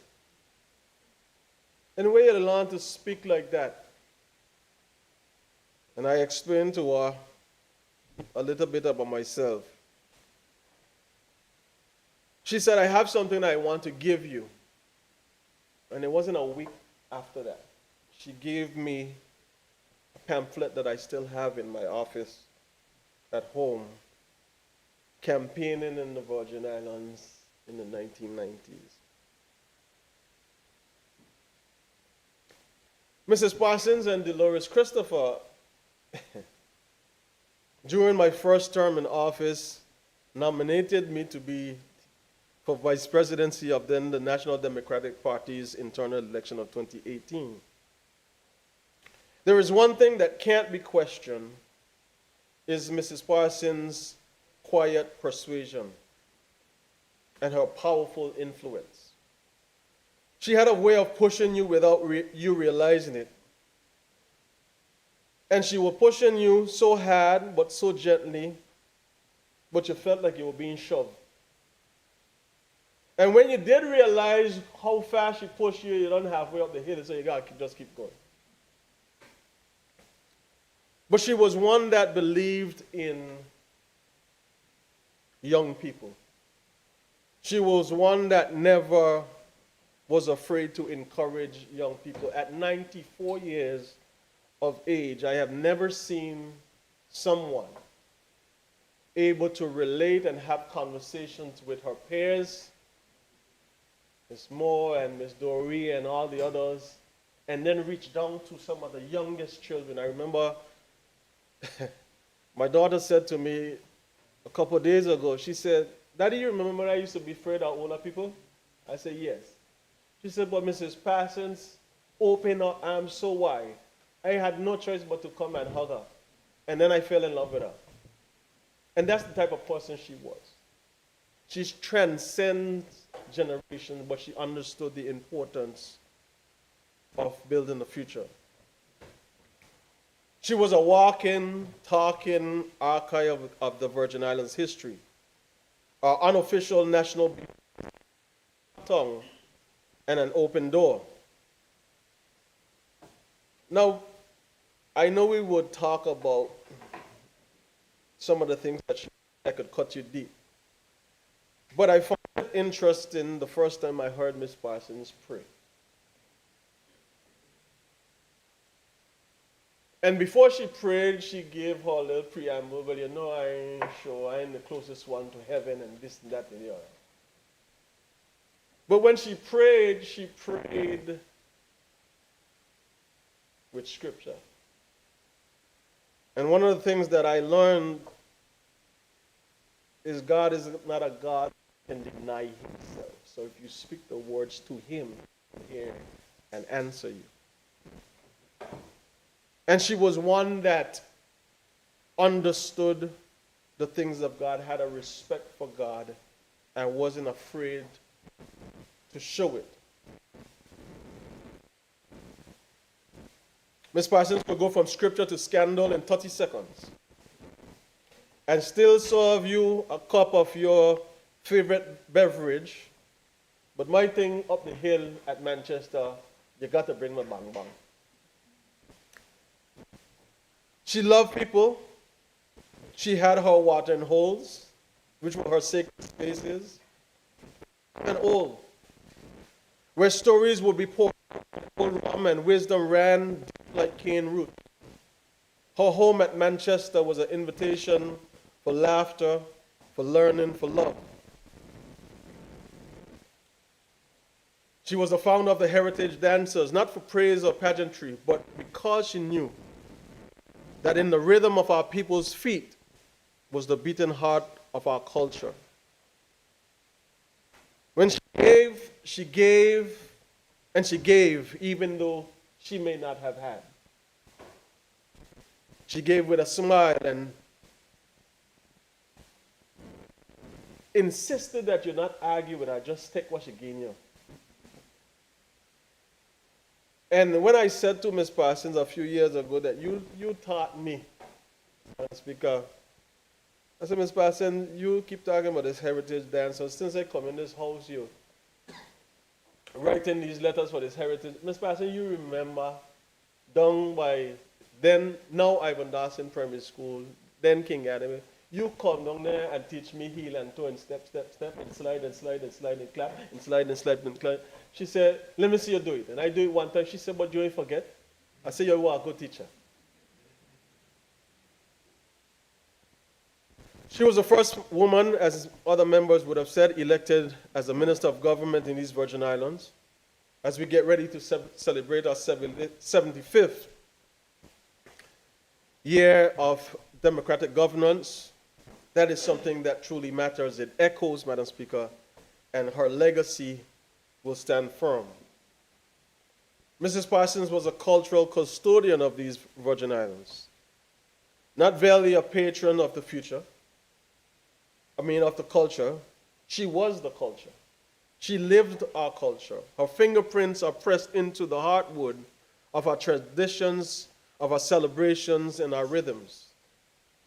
She was a champion for horse racing during the Emancipation Festival, ensuring that August Tuesday and Boxing Day carry not only the thrill of the track, but the weight of our history. That's something that needs to come back. For her, these events were not just sport. They were acts of remembrance, symbols of resilience, and the joy inherited from the freedom hard won. When the festival parade marched through the streets in full splendor, her touch was there, organizing troops, crafting themes, sewing the soul into every, as the Premier said, every frock and skirt and piece of garment. But Madam Speaker, she was one that ensured that we celebrated our freedom, but understood and ensured that we understood the meaning of what our forefathers and foreparents went through. The pole plaiting, transforming the wooden beams into beautiful, decorated visions for the young people, Madam Speaker, but even to see that cultural tradition continue for our children to understand the importance of what plaiting a pole means, what the power of unity when we work together, because the finished product, Madam Speaker, when you start, it's a naked pole, but when you're finished, it is something that hands would have worked to create. Madam Speaker, Mrs. Parsons' storytelling was not just an art form. If you ever heard her tell a story, and I would say over the last 3 to 5 years, she started to recall, you could be there sitting with her, and she would recall a story from the beginning. And then she would say, you remember that I never tell you about this, and whether you hear it or not, you're going to listen again, because the next time you hear it, a little sweeter than the first time you hear it. She carried her history not just in her mind, but in her manner. Unapologetic, animated, and utterly unforgettable.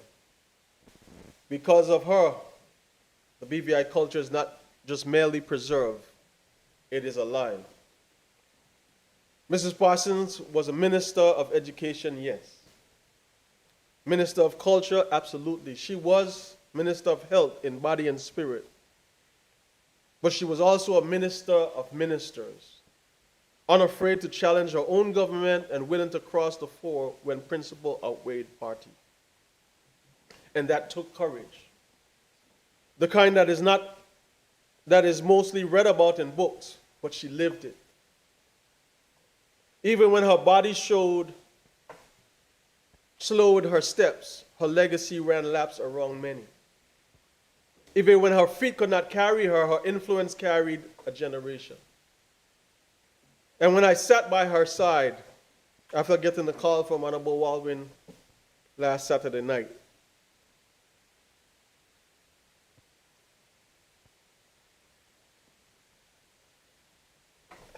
and as her strength faded,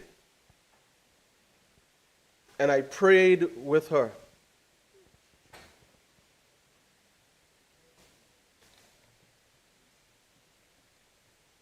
she squeezed my hand.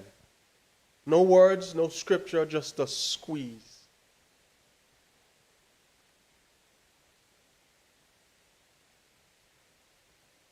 But heaven heard. Madam Speaker, because the Bible says that the Spirit understands what we can't utter. And I believe in that moment that she was still mentoring. She's still mentoring. She's still mothering. She's still ministering. And that squeeze said to me that I see you, I hear you, and you must keep going. Madam Speaker, politically, Mrs. Parsons, if you knew her, she made it clear very early that she was a supporter of different persons and parties. She, Virgin Islands Party, NDP, but she was a supporter of Ronnie W. Skelton. And she said, in one sitting I remember, she said, if Ronnie said, walk across the ocean, she gonna walk as long as she don't look down like Peter, she feel it, she gonna fall. And Madam Speaker, I vividly recall a meeting that we sat in 2019. I became the then chairman of PVIM after being the only one elected. And we were getting prepared for the 2023 elections. And she came into the room and we were sitting around and she said, plainly, I don't know who is going to like it or not like it, but I'm going to say what I'm going to say. And she spoke her truth, not of any disrespect to me, but because in her words, in 2023, Ronnie was the one that people are calling and he should be leading the Progressive Virgin Islands movement. Madam Speaker, I fast forward a year and a half later at 94 years old. We sat in another meeting in a room where Mrs. Parsons delivered a speech. And she told him that her position would have shifted because there was a decision made in the uniting of the two political parties, PVIM and NDP. And Madam Speaker, the decision was that we would come together somehow, but that somehow was for both parties to dissolve and form something new. And that's when the alliance was born.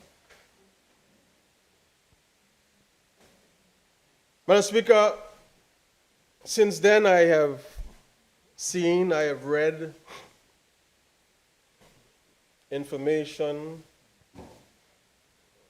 that is in my mind, in my personal view, even troubling.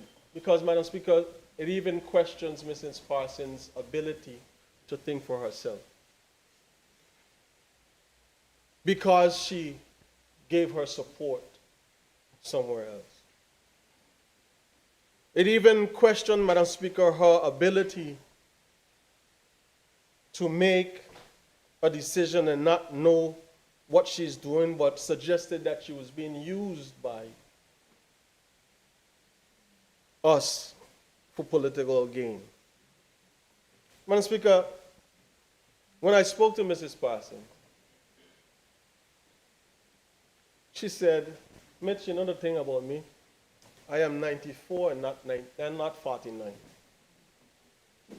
And not a man could tell me what I should and shouldn't say, what I should and shouldn't do, because I am able. My friends will always be my friends, and the decision I make will be my decision. Madam Speaker, the last time I had opportunity in the House to speak over about one of these two ladies, I wasn't able to say it the way I felt it. And I am convicted now, Madam Speaker, that I have to say what's on my heart.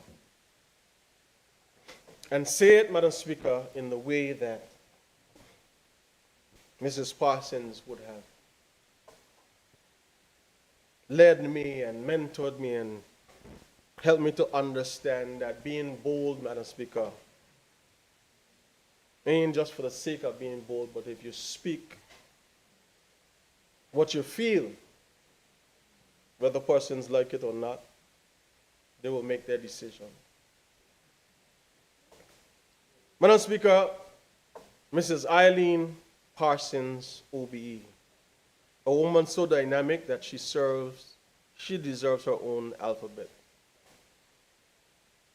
So I'm going from the M in Mrs. straight to the E in OBE. A mentor to many, including myself. Resilient in the face of every doubter. A storyteller of our rich cultural heritage. Educator, formally and informally. Inspirational force in political and cultural life. Loyal to her people and principles. Elegant in presence and passion. Eloquent, whether in the Queen's English or island dialect.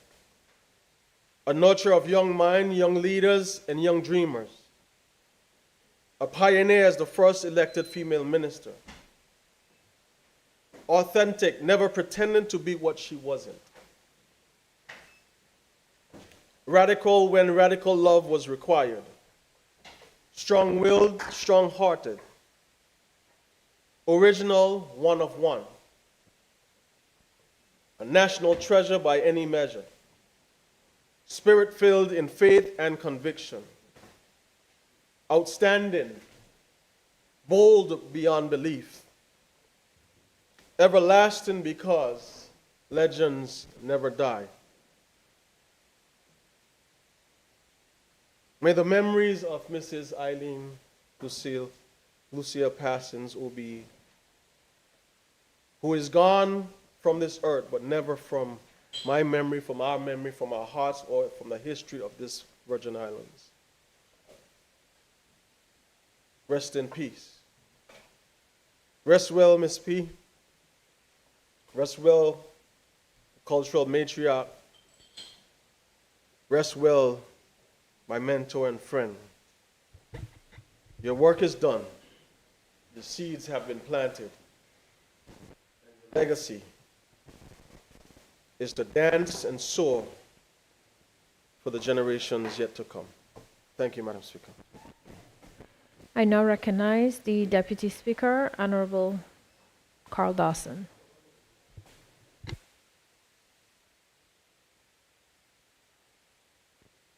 Thank you very much, Madam Speaker, for the opportunity to speak at this special sitting as we pay tribute to a great and patriotic Virgin Islander who was very passionate about this land which we love. I offer condolences to her loved ones. I see her son present with us, her granddaughter also here, and I also see a number of adopted sisters, brothers, sons, and daughters right here with us in the house, and I extend condolences to them who are present and indeed to all who mourn her passing. The Honorable Deputy Premier said that there were perhaps 3 persons that could speak about Ms. Parsons without the aid of Google. He was one. I believe he thinks my colleague to my right was one, and I believe he thinks the member from McNamara was one, but I'm one. So I don't know where the numbering gonna be, because I think I have a distinction in that I was a co-worker with her, and in fact, in conjunction with her service on the board of the college, I worked with her for about 25 years. And as such, I do believe that I can say a thing or two about Mrs. Parsons. I've had the opportunity to listen to her over time and share and understand who she is and where she came from. And as I say that, and the honorable member mentioned her birth and in Kooten Bay, but I will hasten on behalf of the people of the 1st District to say that she had some of her formative years right down there in West End, in the Towers area with her aunt, and attending the Zion Hill Methodist Church. And some of the things I will say, you all would have heard them. She would say, they would say, well, where do you find this pretty little girl with these plaits? You would have heard her say that of her experience at Zion Hill Primary School, Methodist Primary School, and that was when she would have first met Honorable Lavity Stout, a person who she would eventually, he would always refer to her as Lady I, and I'll speak a little bit later of the significance of that team in the national life of the Virgin Islands. She would also tell us of her time when she went over to St. Thomas, and she was living there. I can't remember if it was her aunt or some other relative, but the thing that I always remember when she tells of that experience, she talked about her appreciation for art. She was a woman who loved great performances, and she'd say that they would go to the particular event, and she said, well, we didn't know how to act. She said, well, when you sit down there, you see that lady over there, Miss Lockhart, whatever they're doing, whenever they clap, you must clap too. And you, this is not a fresh story. Anybody know Miss Parsons are hearing some of these things not for the first time. What I admire about her is, and it was outlined by Honorable Member for the 5th and Minister for Communication, her pursuit of learning. You know, she pursued learning in a number of ways. She attended a number of institutions. Of course, her class of 1949 at Charlotte Mali was very, very dear to her. And whenever they could get together for significant events in her life, they would come. And schools in Puerto Rico, Leeward Islands Teacher Training College, and then eventually in a field which she and I shared in the hospitality area, she attended Florida International University and pursued a degree in tourism marketing. One of the key associations that she was also proud of was that with Dr. Arthur Richards. She served as his secretary when he served as the commissioner or perhaps Secretary of Education at that time in the U.S. Virgin Islands. And then after, when he was then called to be the dean of the new College of the Virgin Islands, he then said, well, he needs to work with his secretary. That was one of the conditions for his employment, and Ms. Parsons followed him there to CVI, which was significant for us in terms of when we talk about her work with the H. Lavity Stout Community College. After some time serving there, she would have then returned to the Virgin Islands, and others would have spoken of her work in the tourist board and later becoming the first cultural officer. And I would like us to remember at this time her voluntary activities at a time in the Virgin Islands when everybody seems to want something for anything that they do. Let's look at the example Ms. Parsons gave as far as her initiative and voluntary activities, her work with festival and raising it to another level, her work with the heritage dancers, which is an enduring institution now in our territory, and her work with the BVI community singers, not still around, but she would say, I was part of Dakadas and I can't sing a note. But she said she was a part of the BVI community singers. And during that time, she was also instrumental in bringing great performances to the Virgin Islands. I remember one of them, the Lake Junaluska Singers, was one that she was proud of.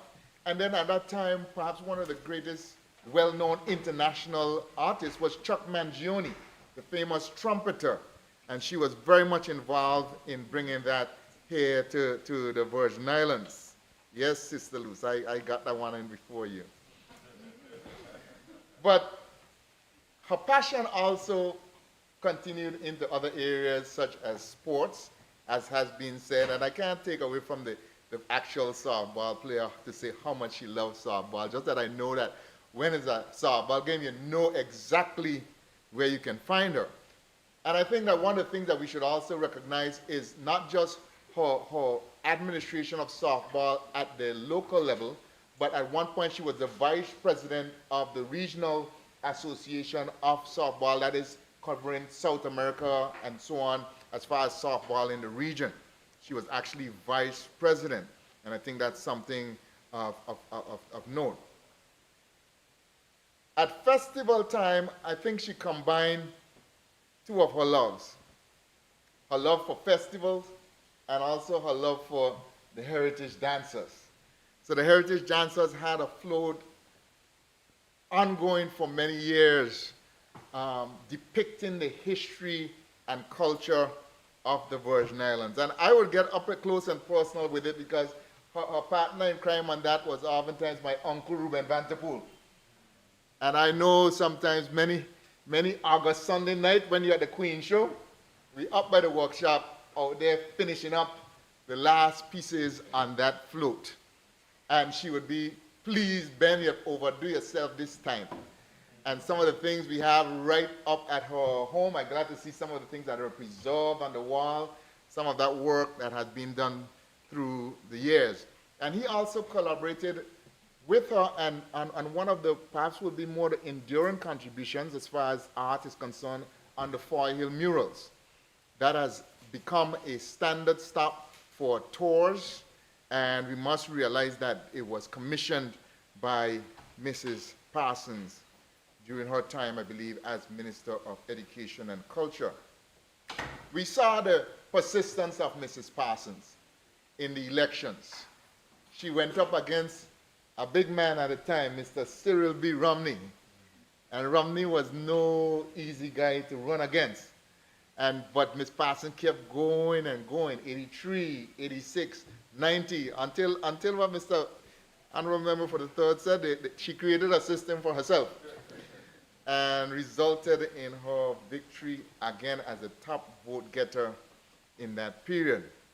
But I'll step back a minute because I'll talk a little bit about the role in which I knew Ms. Parsons most. Because before she contested in 1995, she was, as has been said, the midwife for the college. This is where Honorable Lavity Stout called on, as he would call her, Lady I. When he needed to get the college going, he had a vision and a view, and Ms. Parsons was the ideal person, and her experience at UVI gave her some insight about the running of institutions, but also gave her a network of persons, including Dr. Jack Wallace, who could be called upon to help establish the institution. So we sprung open our doors on January 14, 1990, and she was the first employee, and the registrar of the BVI Community College, then H. Lafferty Stout Community College. And I would say that as a young person working at the college at the time, Ms. Parsons did not withhold opportunities to give input and to learn. It was an all hands on deck situation at the college at the time. So even though she was registrar, she would allow me to take leadership on certain aspects of that work. Because she was not threatened, she knew all of us had to work together for the good of the institution, and by that way, she helped to develop others. I'll give a little sidetrack while we were working at the college, and I don't know who's going to tell on me, but we had some visitors from overseas were coming, and my Aunt Ina held a lunch at her home, and I was living downstairs at the time, and Miss Parsons, you know, as everything, she arrives early. So it wasn't time to go upstairs to my aunt's house yet, so she was down there. Mr. Dawson, you ain't got nothing to drink? She was surprised and pleased. Don't tell me. When I pull out a Chivas Regal from in the cabinet, she didn't believe I would have had that there. But she was pleased, and I believe the rest of the afternoon went well. Yeah. No. Now, I will also say, like Honorable Walwyn, I can't stand here and say every day with Miss Parsons and I wore the same. And as she said, when she for you, she for you. If she against you, dark better than you. There were a couple of occasions, though, when she gave me a couple calls, which I'll share. And you know, Miss Parsons talk fast, so she didn't waste time on the phone. The time when I interviewed for the role of dean, she called quickly. I said, Dawson, today I could have been more proud of you than if you were my own son. And she ain't hold up. She was gone. Later on, when I interviewed for president, she called in her same hurried fashion. Mr. Dawson, if I had 3 votes today, it would have been call. In her own style. The decision to contest the 1995 elections also brought another issue into question. There was a question that we have perhaps dealt with now, but whether or not members or employees of statutory boards could contest elections and still return to work. So she was the person who helped to bring that question to the fore, and some of us had benefited from it since then. And I'm talking about it, but actually there are other members here who can speak even more, because I believe some of those other members actually had the just in case letter, depending on what the outcome of the election was in their possession. I don't know if they still have it. As I speak of the institution, though, we talk about her as a first employee, but her departure from the institution was actually led to greater things for the college, because her departure from the institution and moving on to the ministry caused greater things for the college. Ms. Parsons believed, and she instituted in policy, that persons upon graduating high school, rather than being able to obtain right away a government scholarship, should attend firstly and do 2 years at the H. Lively Stout Community College. That is maybe not oftentimes spoken about, but it was very significant for the college. It was significant for the college in terms of the number of students registered, but more so, it was significant for the college as far as the quality of students. Because prior to that, the top students graduating from our secondary schools would then receive a government scholarship and go on elsewhere. But when those students now started to come to college, it raised the level of academic rigor at institution, which in turn caused us to hire better faculty, and as a result, the college then continued to grow. That I would consider among, in my view, one of her most significant contributions to education. She was also associated with the Orlando Smith-led National Democratic Party in 2003-2007 that would institute the policy of free tuition for Virgin Islanders. And this led to a peak enrollment of over 1,200 students at one point at the H. Lavity Stout Community College. So with all her contributions, and many have spoken of them today, I would say that Ms. Parsons was still able to enjoy life. Whether it was enjoying an artistic performance at the college in her special seat, a softball game, a stop by Daggers in Seacoast Bay, our Stouts lookout in Ballast Bay, our 5th District Sankey Sing Out, she enjoyed life to the fullest. As I said, every day wasn't the same with me and Ms. Parsons, but I was glad that day, maybe a year or so ago, we met up down by Dagger. Varys was there. I can't remember if Ishmael I did, but Varys was there. Miss Moore had to be there. And that was the starting of a renewed relationship with Mrs. Parsons. And I'm happy that we had that conversation and the various visits to a home that followed. Ms. Parsons truly was a great Virgin Islander who contributed much. The last word I would say about her was that she was a great poet. She used to, at one point, regularly contribute poems to the BVI Beacon and the Island Sun and have them published. And one of the best-known poems that she wrote was what she wrote in the honor of Honorable H. Lavity Stout on his passing. Perhaps what I love to hear, the writings that I heard that I loved the most from Ms. Parsons, though, was eulogies.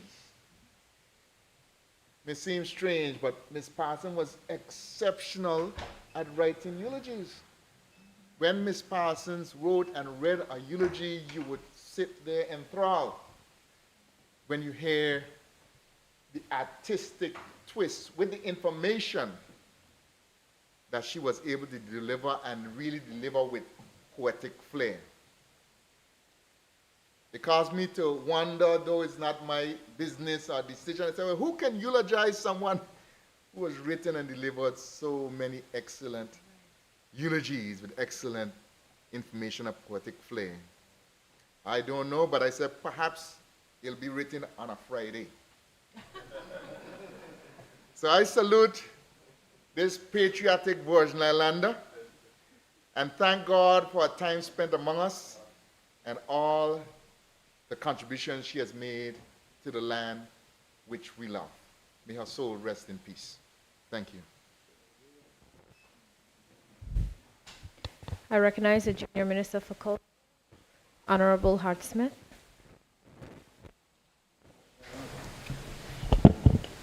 Thank you, Madam Speaker.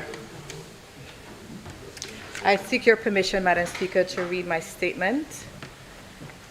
Today, we honor the extraordinary life and enduring legacy of Mrs. Eileen L. Parsons, OBE, a true Virgin Islander whose impact resonated deeply within our community and far beyond. Mrs. Parsons was a trailblazer, a cultural icon, and a dedicated public servant who devoted her life to the betterment of the British Virgin Islands. Mrs. Parsons' political career was marked by her unwavering commitment to progress. She served with distinction as the Minister of Education, Health and Welfare at that time. Now it's the Ministry of Education and Culture. She served as the Deputy Chief Minister and as Deputy Speaker, roles in which she championed initiatives that shaped the future of our youth and preserved our rich heritage. Her cultural contributions were nothing short of monumental. a founding member of the BVI Heritage Dancers and the founder of the BVI Community Singers, she instilled a love for our traditions in countless individuals. As chairperson of the Festival Committee 1975 Limited, she brought our community together. Her foresight ensured that every school was equipped with a plaque-pole and instruction booklet, safeguarding a vital place of our cultural fabric. The BVI Heritage Dancers float in the August Monday Parade, a testament to her dedication, consistently won first or second prize under her guidance, a source of immense pride for her and the Heritage Dancers members. For the 50th anniversary of festival in 2004, the year was in her honor, it was named in her honor, and I recall way back in 1998, she actually transformed how we would celebrate our festival even further. It was the first time that the festival was held enclosed. It was held at the A.O. Shirley Recreation Grounds, but there was some conflict with the sport enthusiasts, so it was switched over to the current venue of where the festival is held. And under her leadership, I joined the festival committee in 1986. There I learned from herself and all the other members like Mrs. Ivy O'Neill, Miss Ham, Mr. Robert McTavius, Mr. Neil Frett, who the festival is named under right now, and there were so many others. I learned the rudiment of organizing festival. And at that time, festival, of course, there was a lot of hands-on, a lot of fish fries to raise funds. We had to climb the ladders from street, crossing the street from street to decorate the flags. So those were some fun times, and those, of course, were some engaging and learning times that has brought me through this day that I can organize festival as I do today. Mrs. Parsons was also a prolific writer, as we heard before. Her words touching many hearts, she penned countless eulogies, capturing the essence of lives well lived, and her poetry offered beauty and reflection. Her significant contribution as a co-writer and editor of the book 1834 to 1984, 150 Years of Achievement, further displayed her commitment to documenting our history. The other co-author was Mrs. Jenny Wheatley. Beyond her formal roles, Mrs. Parsons held a profound love for the community. Her passion for softball, particularly her cherished Blue Wings team, revealed a vibrant spirit that connected with everyone around her. I had the distinct pleasure or privilege of working alongside Mrs. Parsons as the Education Officer for Culture during her tenure as Minister for Education and Health and Welfare. At that time, there wasn't a separate Department of Culture, there was actually a unit under that ministry. Her guidance and mentorship were invaluable, shaping my own path. On a personal note, I will forever cherish the memory of Ms. Parsons selecting and purchasing my gown, the gown I wore to compete in Miss Universe pageant in Lima, Peru in 1982, a testament to her thoughtful and generous spirit. Our career paths in many ways mirrored each other. We both served at the BVI Tourist Board, held the post of Education Officer for Culture, and ultimately entered the field of politics, with me having the honor of currently serving as the Junior Minister for Culture, a position she also held. Not Junior Minister, but Minister responsible for culture. Her journey paved the way for many, including my own.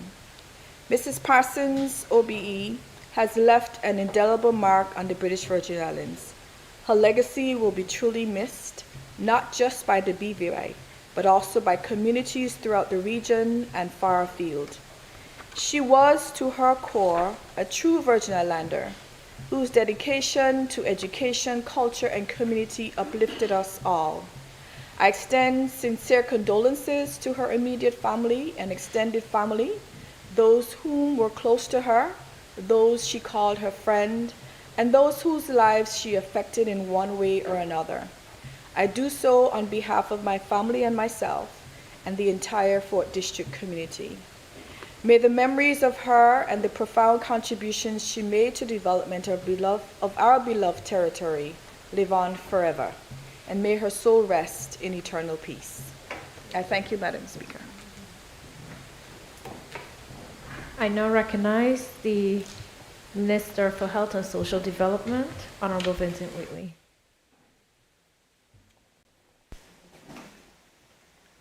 Thank you, Madam Speaker, for the opportunity to add my voice as we pay tribute to our fallen colleague. Well, let me first begin by extending sincere condolences to her family and her many friends. Some are here with us in the gallery today. She has touched the life of so many persons around this territory. Madam Speaker, some people tiptoe through life to arrive at death safely. Eileen Lucia Parsons was not one of them. She boldly marched through life, breaking every glass ceiling that she could and blazing trails that others dared not even tread. And I speak a lot has been said already, but I also want to go through a few things about her political career. She was a member elected in 1995. In 1997, she was appointed Minister of Health and Welfare, becoming the first female minister in 30 years of ministerial government. She retained her seat in the 14th legislature, polling the 4th highest number of votes as a territorial candidate on general elections of 1999. On 21st May 1999, she was appointed as the first female Deputy Chief Minister and Minister of Health, Education and Welfare in the Virgin Islands Party government. Now, I want to list a few projects that she was integral in making happen. I think it's very important that the record be set straight, because governments are a continuity, and it's important that we give credit to those who paved the way for persons such as us. Now, I speak of the hospital projects. Several ministers and administrations had a hand in the development of the now Dr. D. Orlando Smith Hospital. Mrs. P. was instrumental in the preparatory work that was necessary before construction took place. This included development of the healthcare strategy and business case, site selection, public education, engagement of project administration team, program team, engineering services, construction manager, quantity surveyor, etc., identification of equipment supplies, and the appointment of architectural firm. She saw the hospital as a priority, service, and a strong management culture were also at the top of her list. Nurse recruitment program. She also saw the recruitment of nurses as a top priority and implemented a nurse recruitment program, ensuring that local nurses received training to the BSN level, and nurses were actively recruited to fill the vacant gaps. The incinerator. During her tenure, the incinerator project was in its preparatory consultancy phase. This should not be discounted as a beginning phase that pivotal to a project. During this time, work would have been done on evaluating incinerator systems, allocating funding, and tendering for essential services. The Long Trench Community Center that she lived to actually enjoy her Sankey Sundays in. Another project in its preparatory phase under Ms. P's belt was the Long Trench Community Center. This was a phased project, so while there may not have been much tangible progress during her tenure, she was instrumental in the legwork for the project. Derelict vehicles. During her tenure, the disposal of derelict vehicles at sea was discontinued due to environmental concerns. From 1997 to 1999, over 1,400 derelict vehicles were collected. The Derelict Motor Vehicle Disposal Act was also drafted during her tenure. The unselfishness of derelict vehicles through the territory was something that she continued to be vocal about post-politics.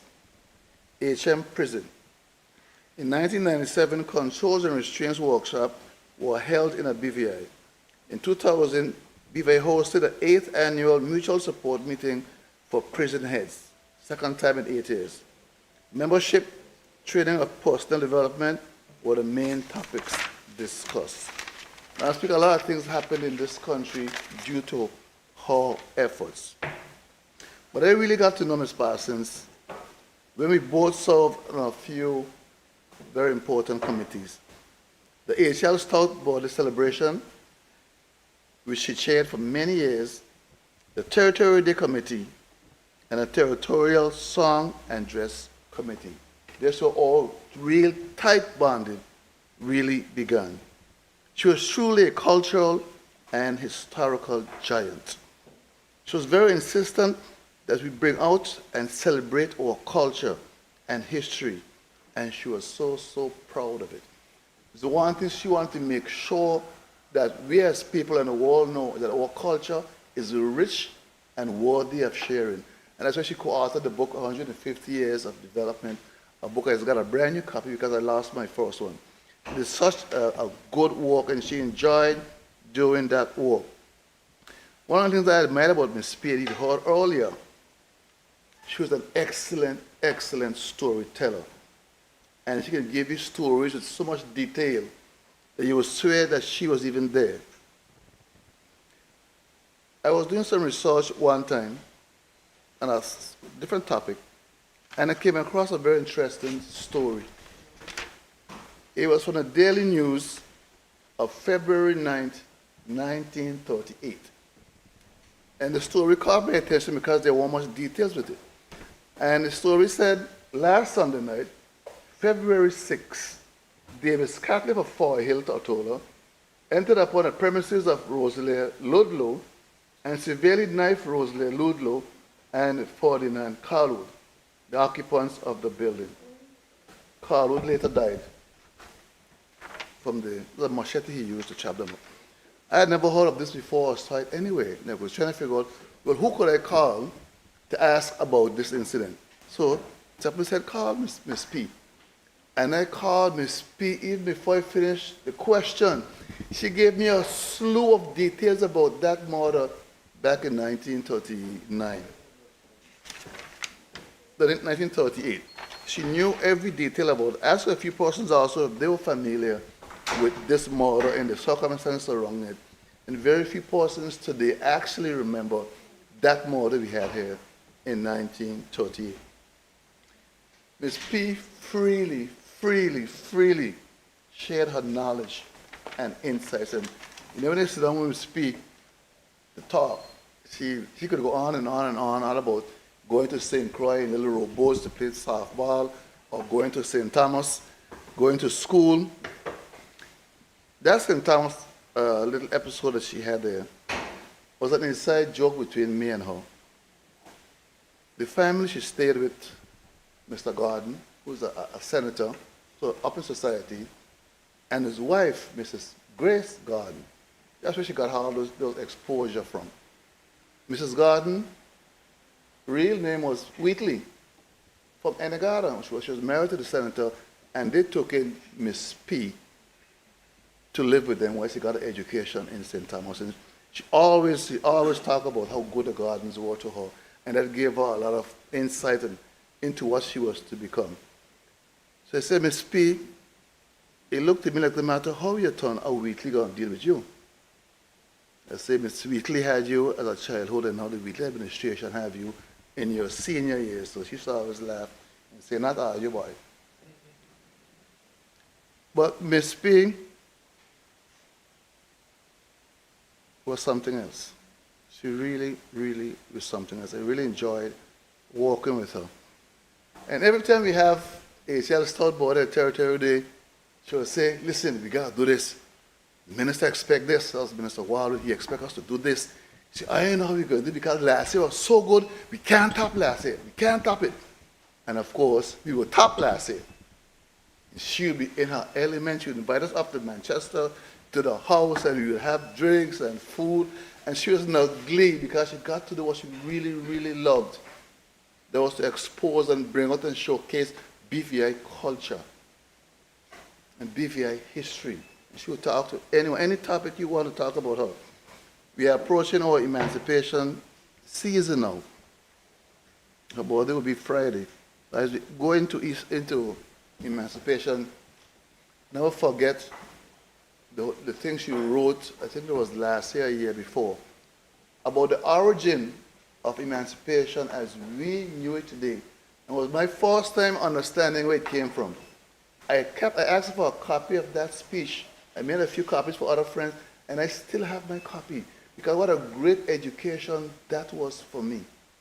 That she took the time and she wrote down, and even the one she wrote about Christmas gone, with great detail down to the sense of linoleum and tat and Miss Blyden, in great, great detail. I think these things need to be shared with our school children and our visitors, because it's who we are as a people that she captured.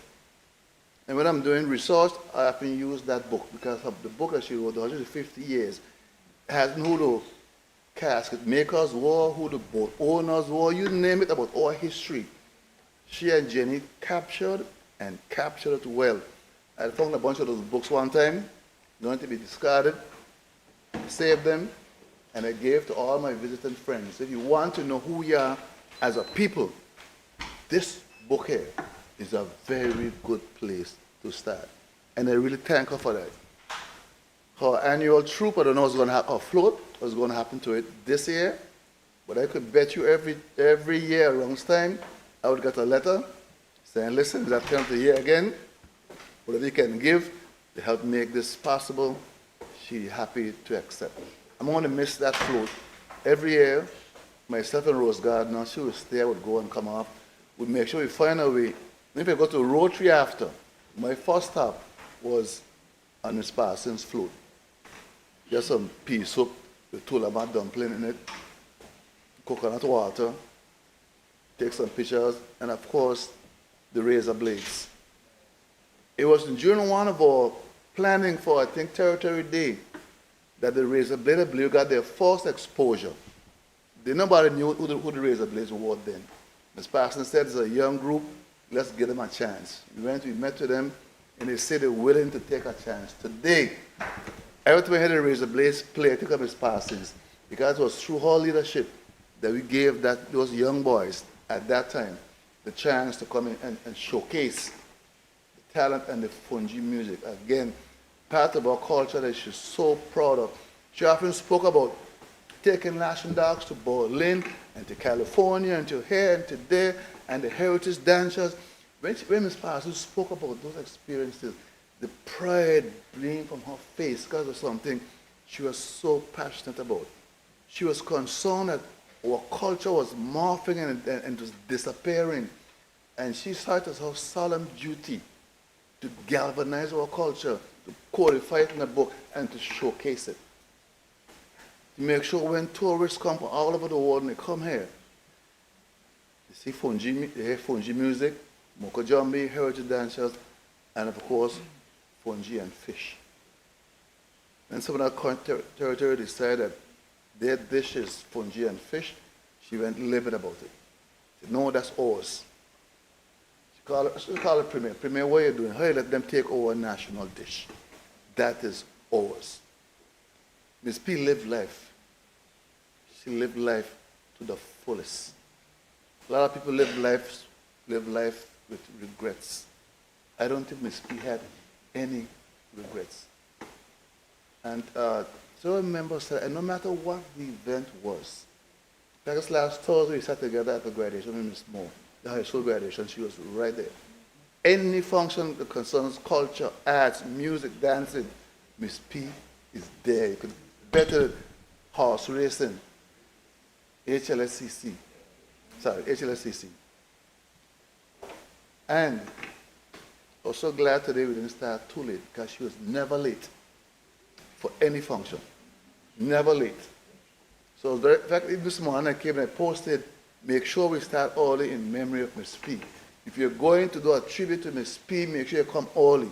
That's the best respect to me you could have showed to her today.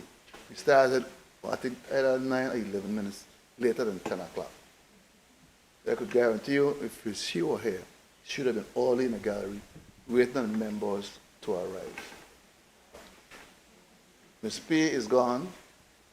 She will not be forgotten. I remember we were planning a meet many, many years ago, and I was telling him, this is many years ago, we were solving, I told him, make sure I take a lot of pictures of Miss P.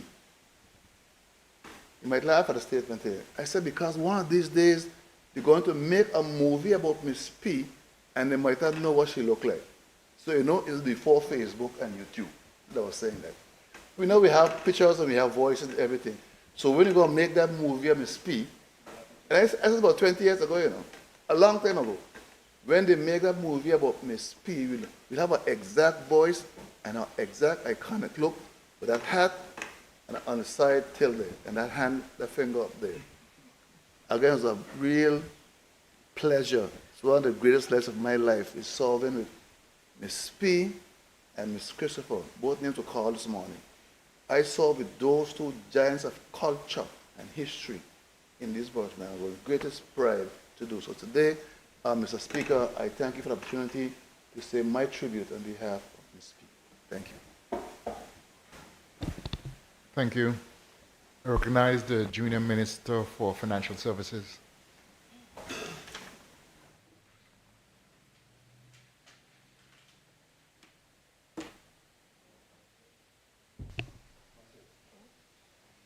Thank you, Mr. Speaker. And Mr. Speaker, I would like to add my words of condolences to the family of Mrs. Parsons, her many friends, many of whom are in the gallery, and those who were almost her children, and to the entire territory, as Mrs. Parsons' name was a household name throughout the territory. Mr. Speaker, if you would allow me to just read just a little snippet of a tribute, the best tribute that I have seen about Mrs. Parsons, that was written on Friday, by Fridays. And it goes like this. An icon is dead. The Queen of Hearts, one of the brightest lights that shone in the British Virgin Islands, has flickered and faded. The repose of her soul marks the end of an era in BVI public, political, cultural, and social life. Mr. Speaker, this could not have been said better. Many words have been used to describe Mrs. Parsons as a member, a leading light in this society. I choose words such as juggernaut, a trailblazer, a community organizer, an educator, sportswoman, culture bearer, and I'm going to come back to that definition because a lot of us talk about culture bearers without really understanding what it really means. A writer, a prolific writer, a poet, as has been said, a homemaker, mother and grandmother, a stateswoman,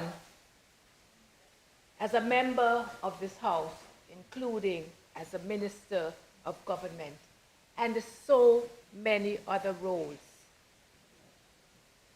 Mr. Speaker, I agree with Fridays that even though we are honoring Mrs. Parsons in this special sitting, none of us will be able to do justice to the woman who has passed on at close to the age of 95, or to the memory of that lady.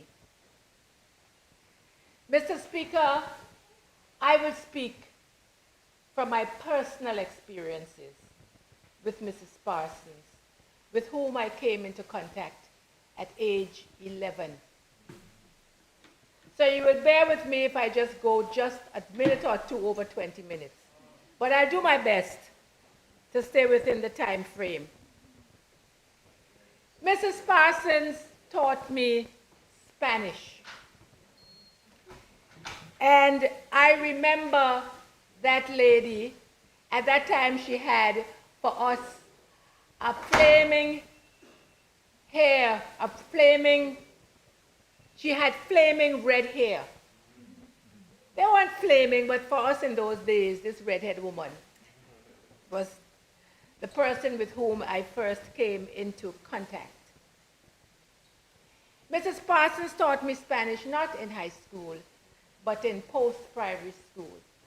And it's important to say a little bit about post-primary school because the educators then didn't have the financial resources that, Premier, you have now, and the rest of us, but they had a mind in terms of making sure that our people could live whether or not they had the privilege of going to secondary school that could only accommodate 120 students, or whether they would then be able to continue their lives and earn a living.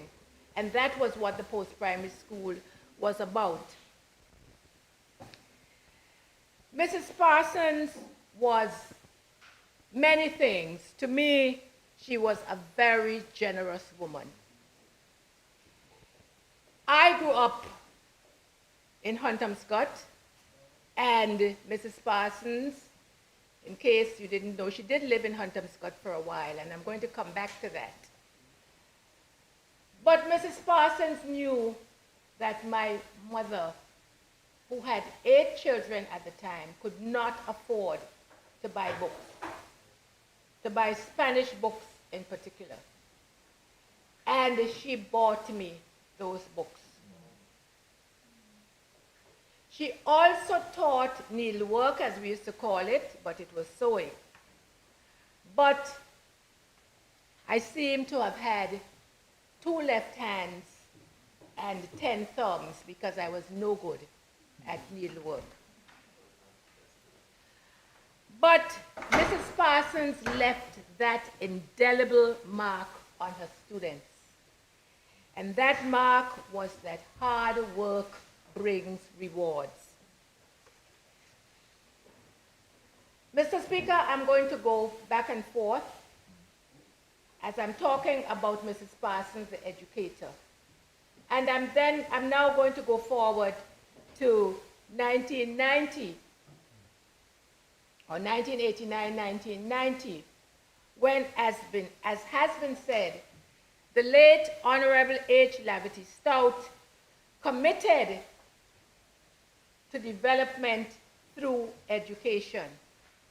At that time, we had already gone from the secondary school with 125 students to the comprehensive school with over 1,000 students.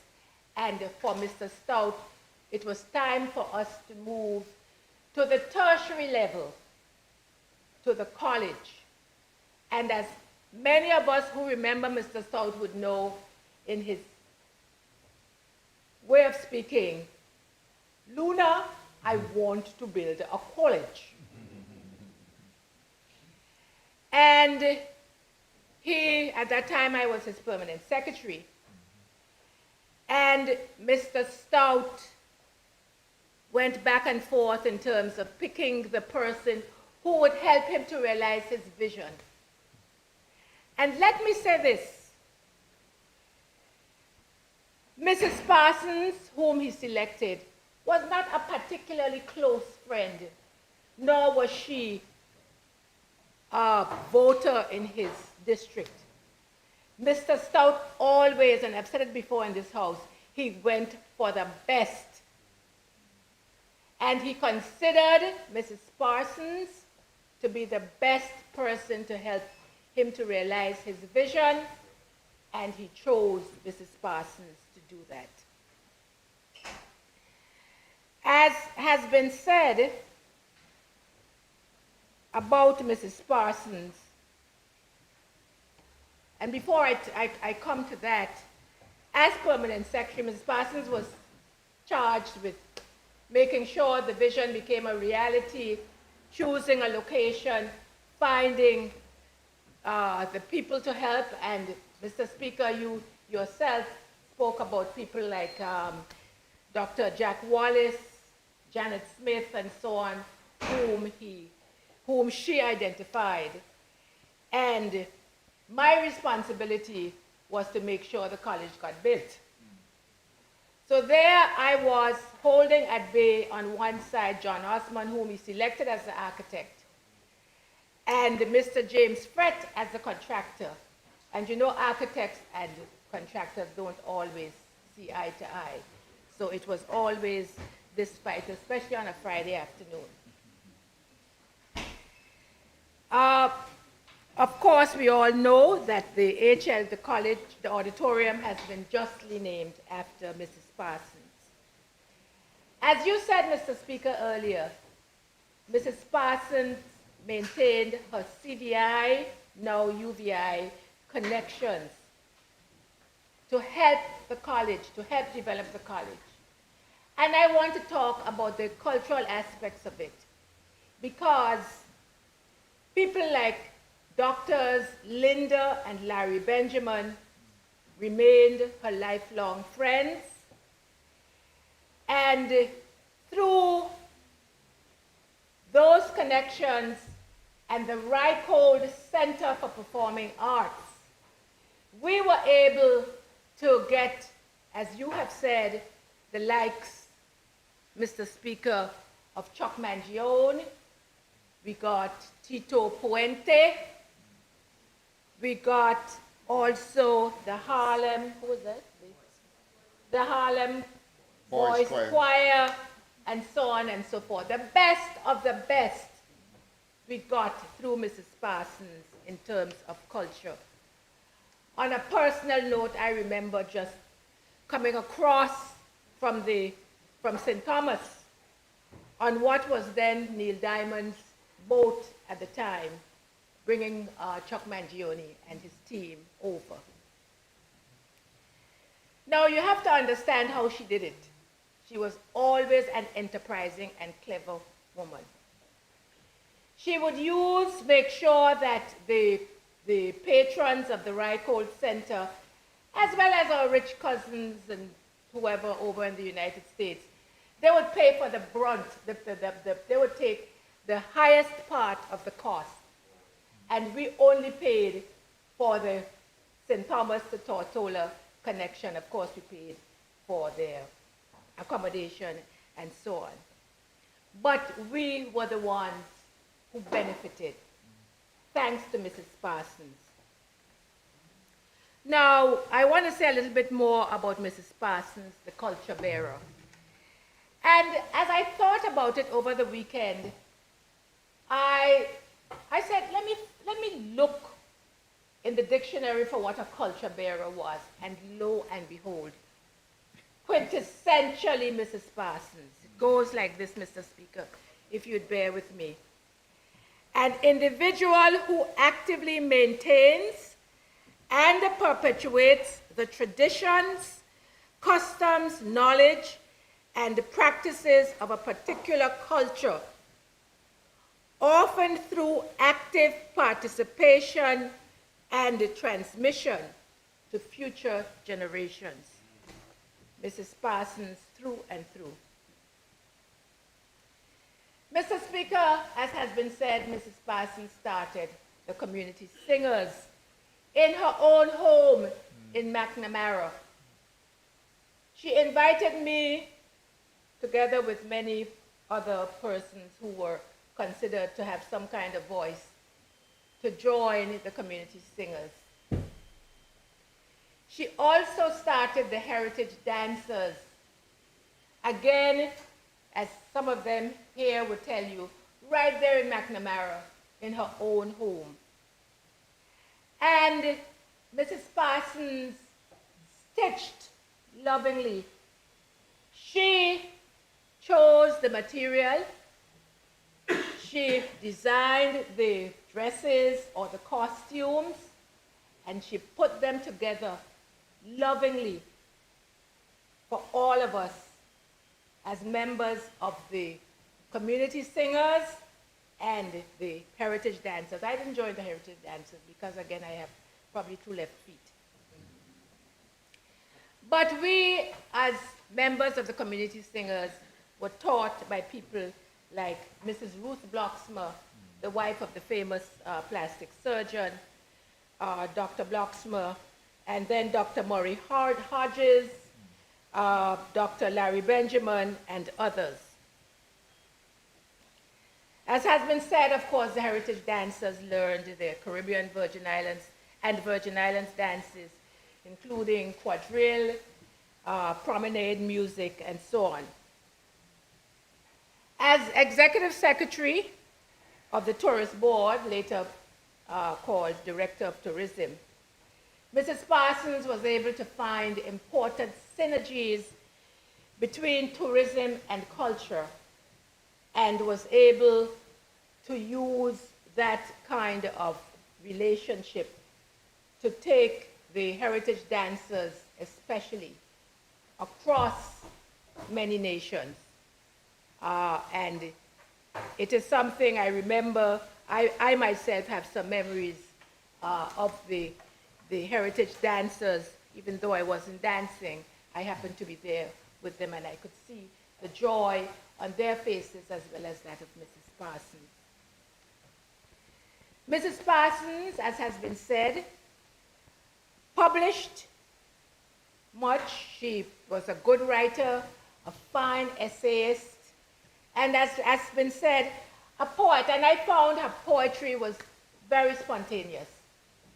And it would take seconds for her to write, whether it's a poet, an essay, or what have you. And I don't know how many of you knew that Mrs. Parsons was a specialist in shorthand before those machines came into existence. And so she would write everything quickly in shorthand. And that contributed to the prolificness in a sense, if there's such a word. Of course, as has been said, she's published a book with Mrs. Jenny Wheatley on BVI's history and culture.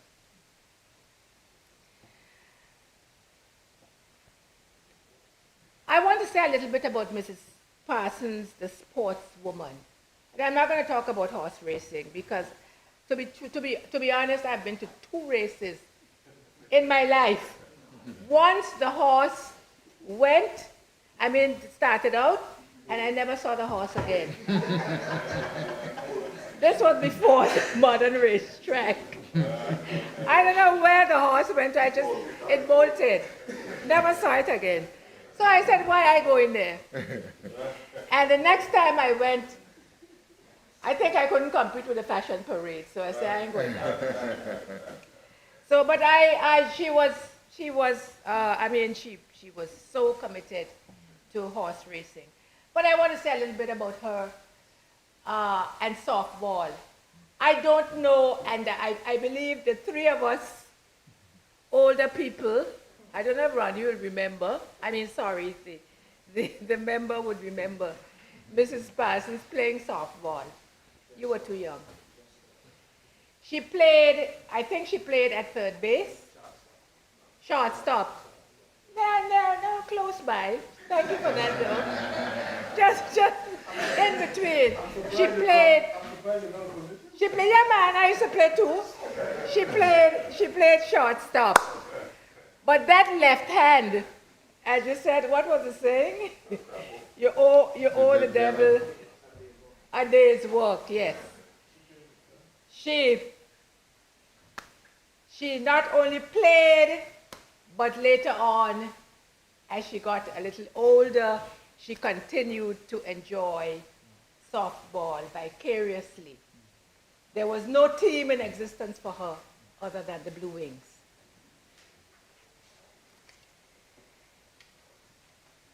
Mrs. Parsons, at an early age, taught me that a woman can do anything that a man can do.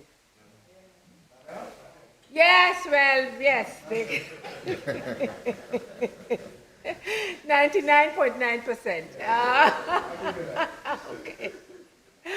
As I said, she lived in Huntersgut at a much more, upscale home than I did.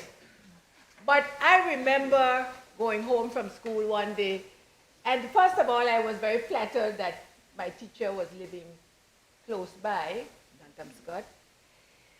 But I saw this lady with her left hand sawing a door. Sawing, using a handsaw to saw.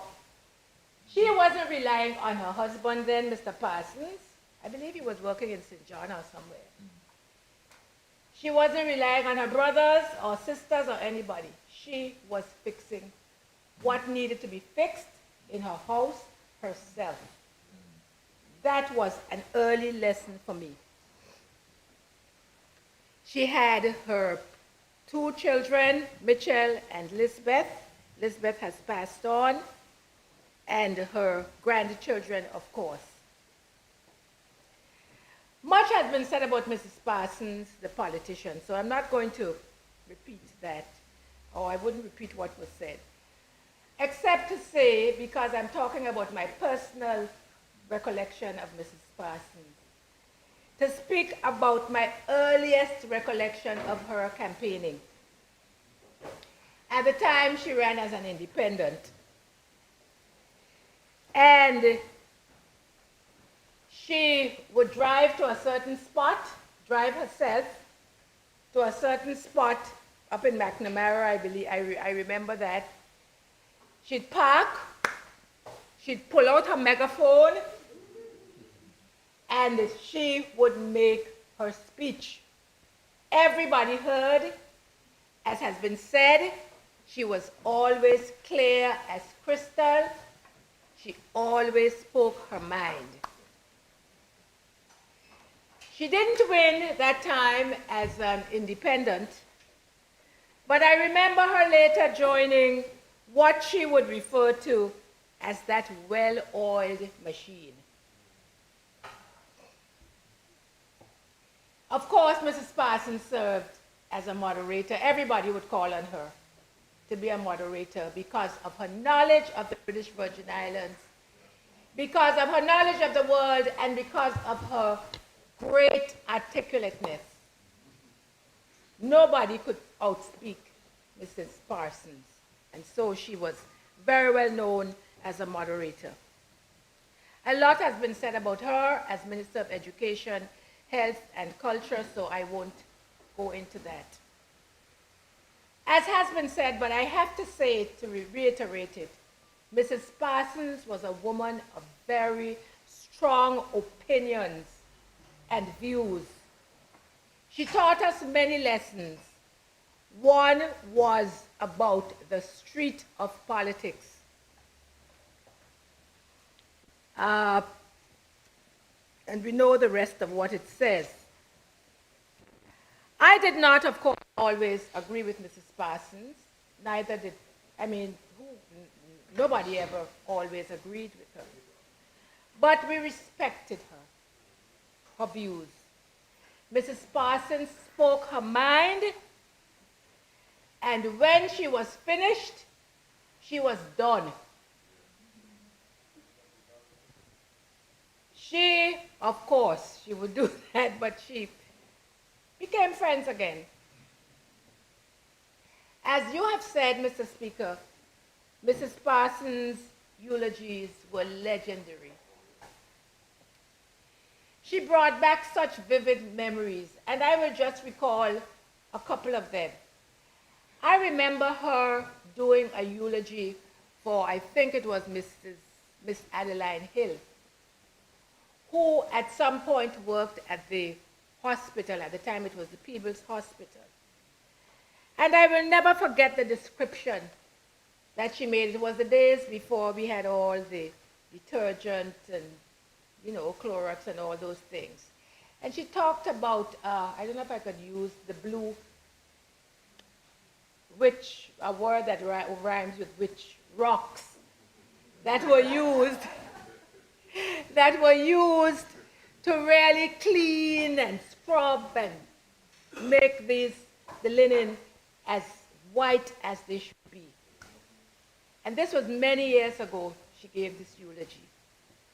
I also remember a eulogy that she gave about, I believe she did the eulogy for the late Honorable Omar Hodge, and she spoke very eloquently about him and his contributions to the territory.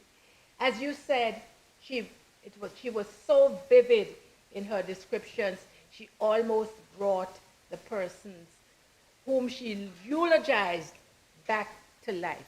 It was a special skill. I missed the last eulogy she did, which was, I gather, about 3 weeks ago. The one she did for the late Mrs. Marlene Penn Trotman. And I'm sure it was in her usual style. I was traveling on business and was sad to have missed the funeral, more importantly, but to hear Mrs. Parsons' eulogy. We know about her contributions to the festival. This has been talked about.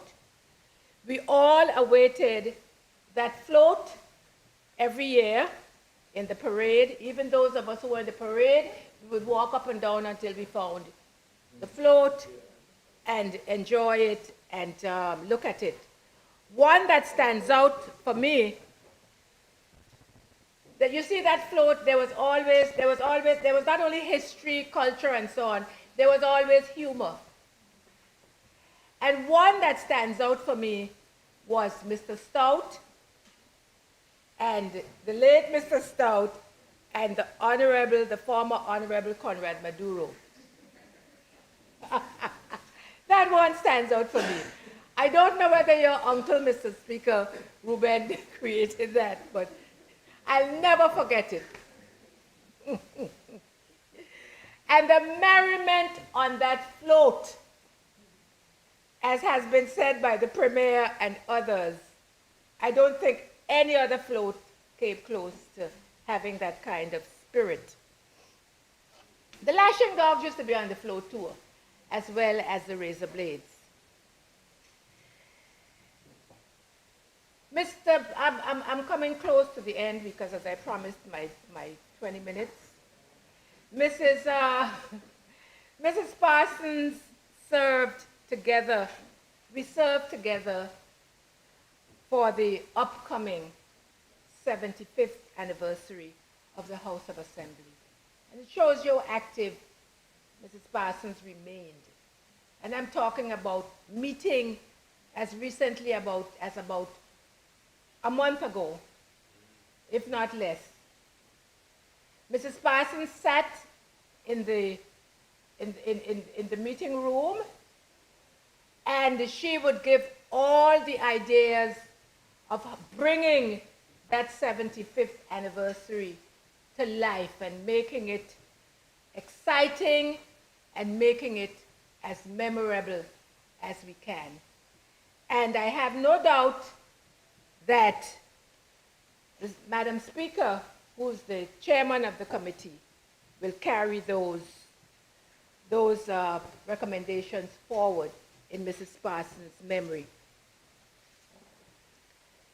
Mrs. Parsons loved life. She loved people, and she lived her life to the fullest. Yes, in later years, she lost both legs. But did that stop her dancing? No. She continued to dance to the Razorblades and to Four Strong and to whoever else. She kept her parties. She just enjoyed life. Mrs. Parsons' legacy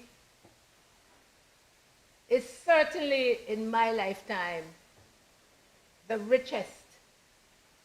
I can say that unreservedly. Extending from culture to education to politics to the growth of this British Virgin Islands that we all love dearly. As has been said, Mrs. Parsons was a true patriot. We will miss her. We will never forget Mrs. Parsons. May her soul rest in eternal peace. Thank you, Mr. Speaker. Thank you. Now call upon the Honorable Attorney General.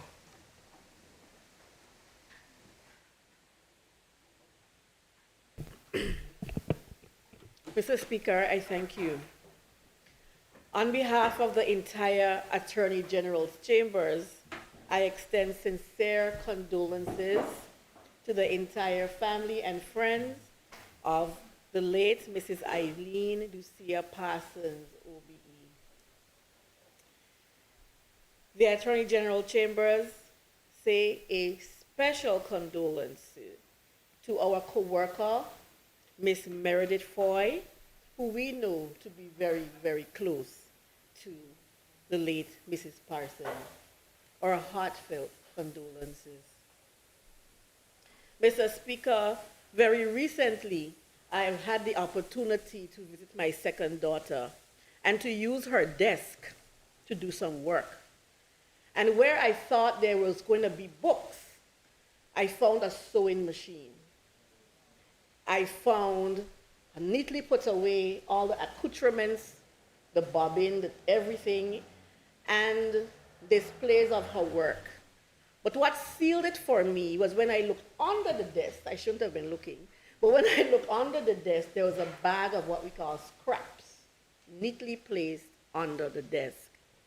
And I smiled because I remember when I too wanted to learn to sew.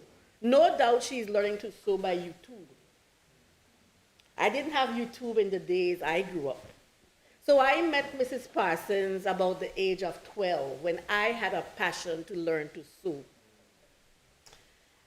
And in the absence of YouTube, I was sent to McNamara, where Mrs. Parsons held a Saturday class from 9 to 12.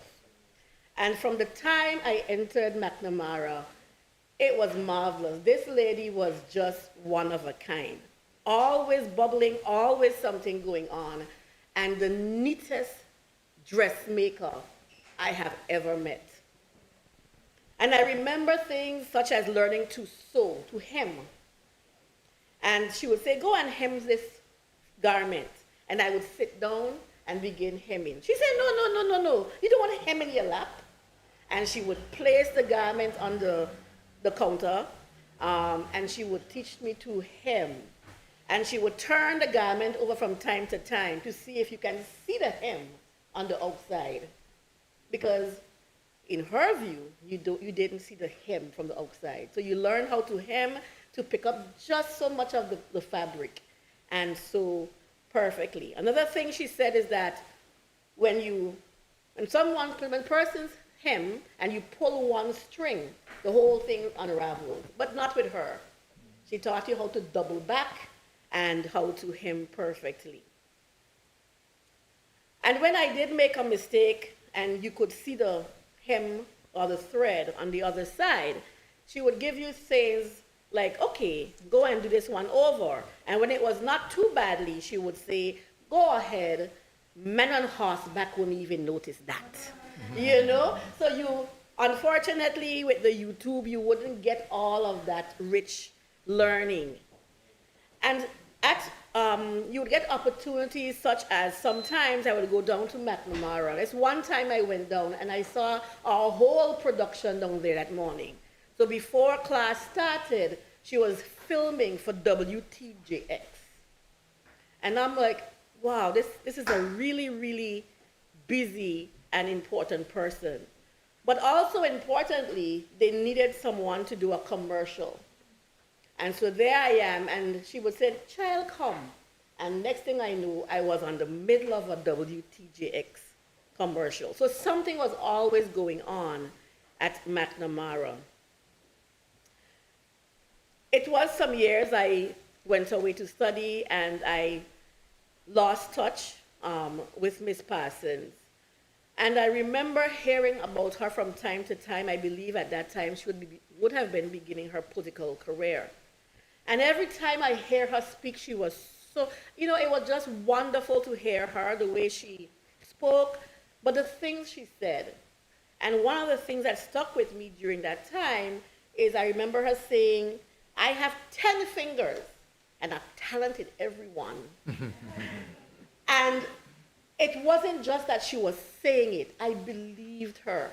Because if she did all of those things the way she dressed made, I believed her. Going forward and remembering the day that I learned that she passed away, I remember going to work about 7 a.m. And going into work, I met Miss Foy, Meredith Foy, and we stopped and exchanged stories at the supply cabinet. Before I left, Miss Foy said to me, but there's something I'm noticing within the organization. I hope you mind me not saying it.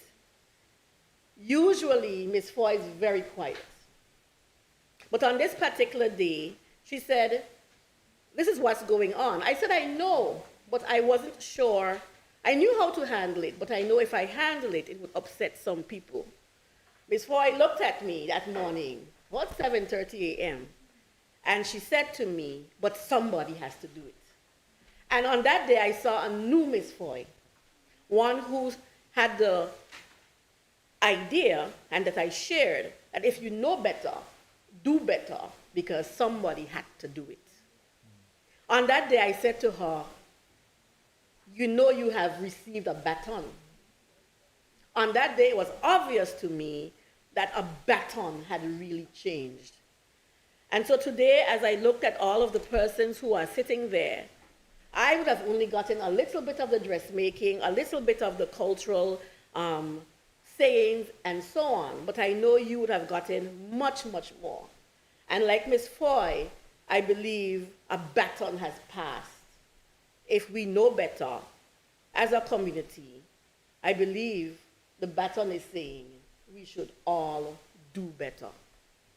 So on this very solemn occasion, Mr. Speaker, and as we remember a cultural icon, and as we give condolences to the family and friends, I pray that we all take up the charge and do better as she did.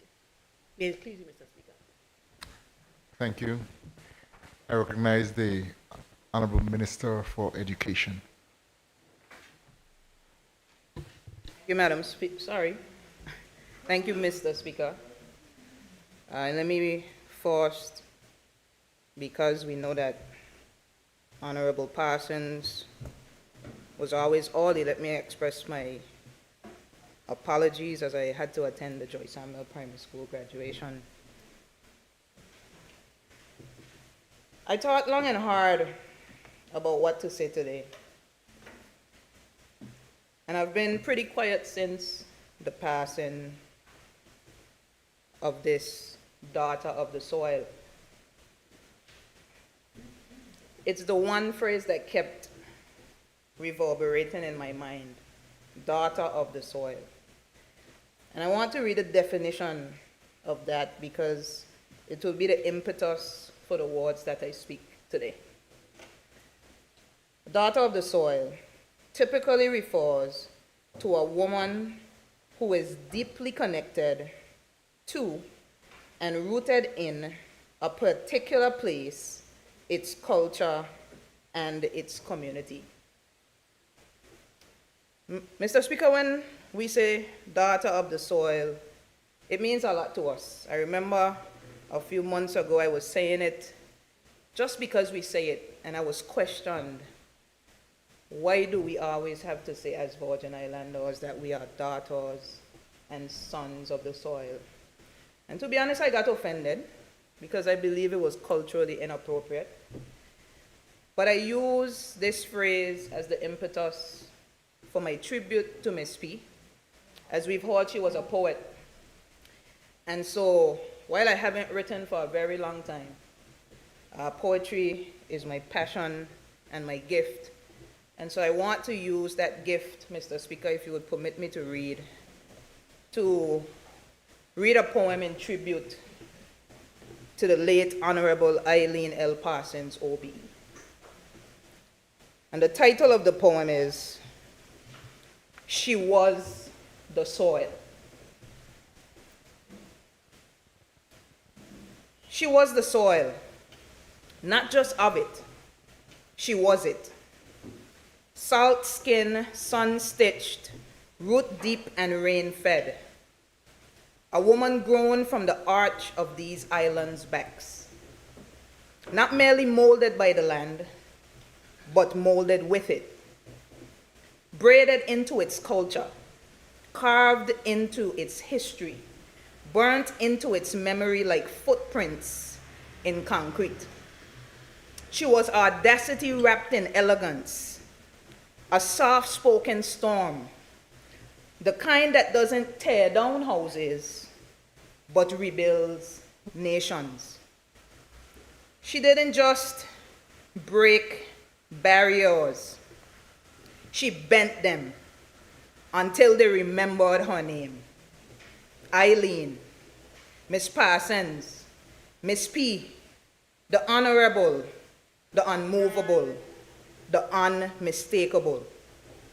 She walked where women were warned not to, spoke when women were told not to, stood tall where men once stood alone, not to compete, but to complete, to contribute, to change, to claim. She was more than minister. She was mission. Education wasn't her portfolio. It was her passion. She wore knowledge like a kente cloth, passed it down in lessons and laughter, in syllabi and song, in devotion and dance, in quiet conviction that a child with books could become a nation with backbone. She was culture's campus, tourism's torch, sports' spirit. She was festival and freedom, BVI heritage in full regalia. She was the why behind the what. She was a mother of memory, a matron of the arts, a steward of stories. She didn't just dance or dances. She dignified them. Through dance, she lifted our culture. Through movement, she mirrored our might. She taught our hips to hold history, our feet to honor the fight. She made our bodies remember that we come from freedom, that we descend from flame. She was BVI heritage in motion, not just a keeper of culture, a conductor of it. She didn't just perform heritage, she protected it. She didn't just chair the parade, she carried it. She was a mother of the Virgin Islands, not just in flesh, but in force. She bore the weight of this territory in her womb of will, carried its culture in her spine, its children in her chest, its future in her fingertips. She birthed ideas before they had names, pushed through pain to give this land breath. She mothered movements, midwifed meaning, held the crying of a country and rocked it into peace. She didn't just love the Virgin Islands. She labored for the Virgin Islands. She led the Virgin Islands. She didn't ask to be let in. She entered, not with noise, but with knowing, not with anger, but with ancestry. She was purpose with pulse. She didn't just open doors, she built the corridor. And I walk in the hallway she carved, not with ease, but with honor. not by invitation, but by insistence. Because like her, I had to push past the pause, to claim the space not often offered, not because the door was open, but because her footsteps dared me to try. She was the ink and the index, the page and the publisher. She didn't wait for others to write the record. She authored it. She spoke truth in a tongue carved by fire and faith. She was bold, not belligerent. She was proud, not problematic. And most importantly, she was unapologetic. She was not just from this place, she was this place. And even when she left the chamber, she never left the cause. So what now, Virgin Islands? Now, we carry the weight. We lift what she laid down, not as a burden, but as a birthright. To her family, the ones who knew her before the titles, before the tributes, who felt the full gravity of her love, when the rest of us only caught glimpses in speeches and service. Thank you. You gave her to us again and again. When you could have held her close, you lent us her laughter, her wisdom, her presence, even when it cost you time, even when it cost you rest. She was so much to this territory, but she was everything to you. The root, the rhythm, the unspoken answer to 1,000 questions. We honor you, family, as we honor her. Because behind every great woman is a family who bore the weight of her greatness in quiet strength. To the men, especially in these halls, this is not a woman's tale alone. This is a story of leadership, of courage, of nation building, of what it looks like when we honor wisdom, not by who it comes from, but by what it carries. To the women, you are not alone on this climb. She climbed first. She made a way where none was given. And when they tried to silence her, she made her silence speak louder than sound. Let us not fight one another. Let us fortify one another. Let us stand not just on her shoulders, but beside one another, firm, fearless, free. To the young, the students, the seekers, the dreamers, your inheritance is not just sunshine and sea. It is sacrifice. It is strength. It is stories like hers of how one voice, unafraid, can change everything. So study hard, speak truth, show up, and when your name is called, answer with your whole chest. The future is not far off. It is in you now. And to the people, all our people, this territory is more than land. It is living.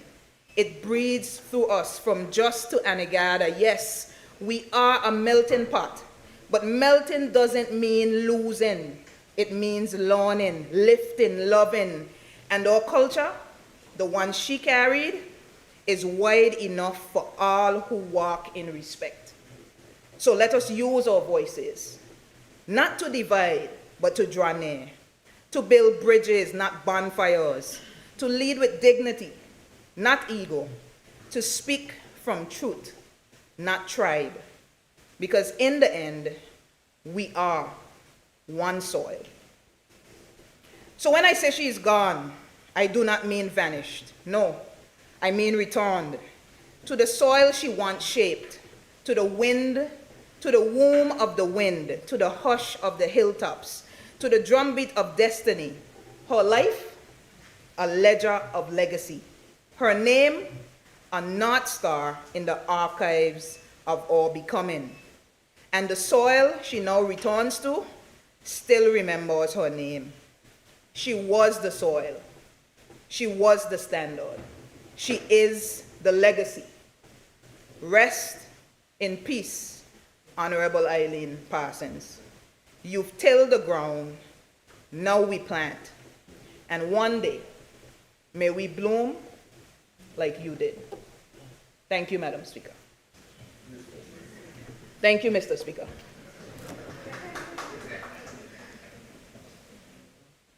Thank you. Call upon the member for the 8th District.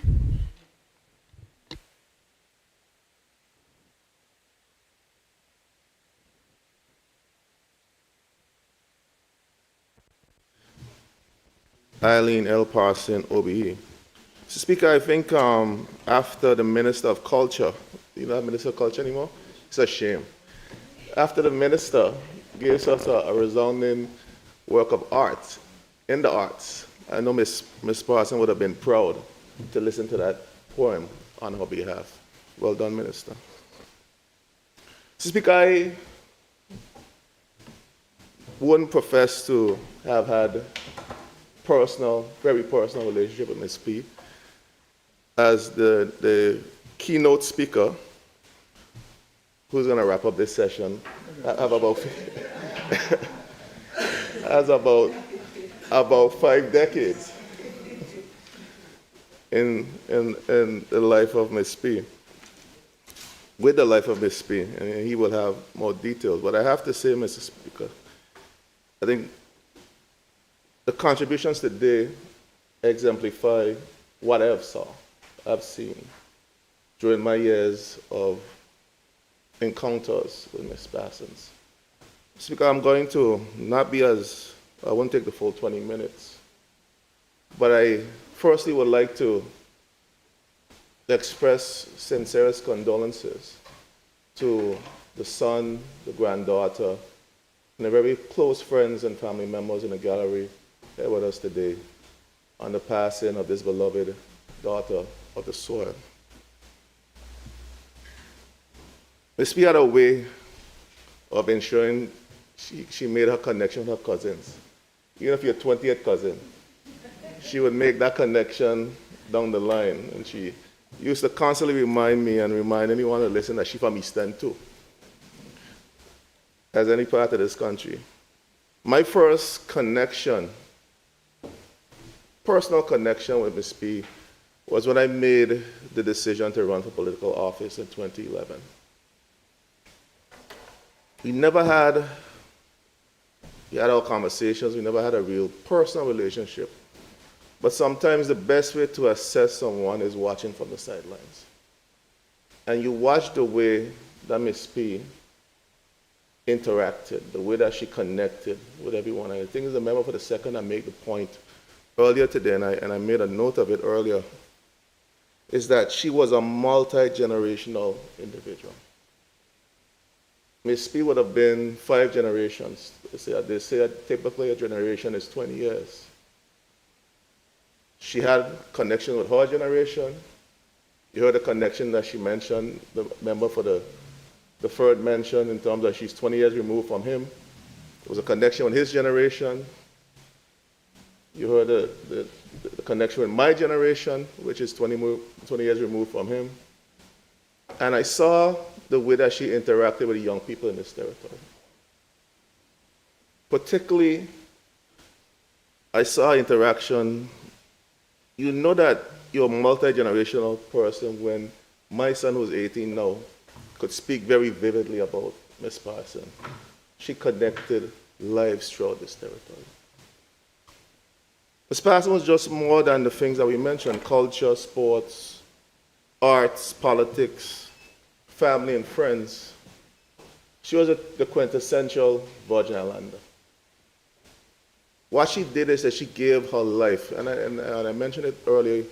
This last evening we were on the radio, really talking about the life of Ms. Parson. And we made a reference, and I made a reference of the Rotary's call song. motto, service above self. And it's fitting that Ms. Parson was an honorary Rotarian. Is that true, Honorable? With our club, right? Rotary Club at Tortola, if you hadn't kicked me out yet.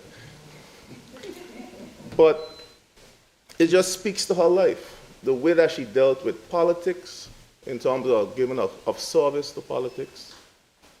Culture, you heard the minister so eloquently spoke in terms of her impact, in terms of the culture of the Virgin Islands and the responsibility that we have to uphold that culture.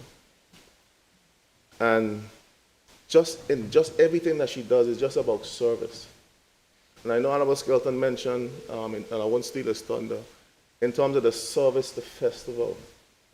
When you hear about how they started and how they got to where we are today, I heard we have a budget of $1.2 million, and it's still enough. You know, and to what we were able to accomplish and present to the public during those times is a testament to service. It wasn't about money. It was persons having a commitment to the territory and the things that are important to the people of this territory, Mr. Speaker. That's what Ms. P embodied. That is who she was. And there's some qualities that I attribute to Ms. P. And talking to her friends, the persons who are most closely connected with her, she was somebody who believed in accountability. She always made sure that not just she held persons accountable, but she held herself accountable in dealing with the business of the Virgin Islands and the business of the people. Integrity. She will tell you the way she feels, whether you like it or not. She's going to speak truth to power. And your friend, as one member said, we're friends after that. That's the way that Miss P was. She had a love unmatched for people and for this territory. You can't love the Virgin Islands more than Miss P. You can love it just as much, if you're lucky. That's the kind of love she had for this territory and the people of this territory. And for me, the last part, and I'm going to sort of almost end on this point, is her resilience. Ms. P had one of the most resilient spirit and strength that I've ever seen in a human being. You can imagine running for politics 3 times and losing, and still had the strength to come back and say, I could still do this. In a time where women were seen as, we don't want you in politics. See, pretty much that was the posture. Nonetheless, she continued to push. It speaks to her strength and her sense of resilience. And she will be counted as one of the greatest political leaders we've ever had in this territory. The record will reflect that.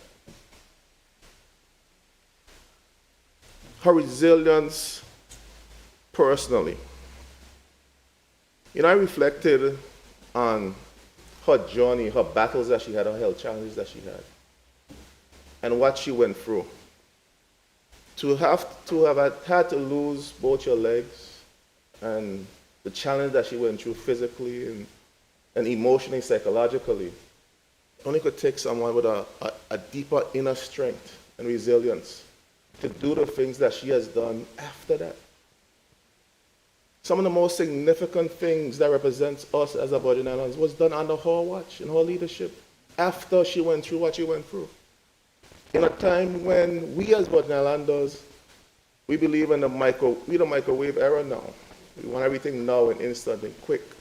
And we complain about every single thing under the sun. Here it is, a woman without her legs, with an ailing health. I never heard Ms. Parsons complain about anything. She found a way, she did what she had to do, and she made her contributions, and they were stellar contributions. Those are lessons that all of us, as we go along our way, and we complain, and we say why this can't happen and why that can't happen.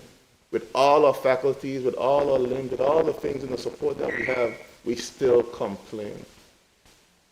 The Virgin Islands need persons with the spirit and the resilience of Ms. Parson to move this country forward.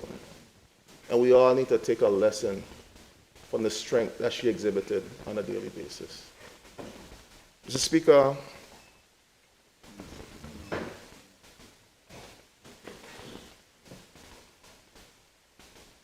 the Premier made a point earlier, and I think is very, I agree with him, Premier, I agree with you. We agree on most things, but there are a lot of things we don't agree on, and I'll let you know on those things we don't agree.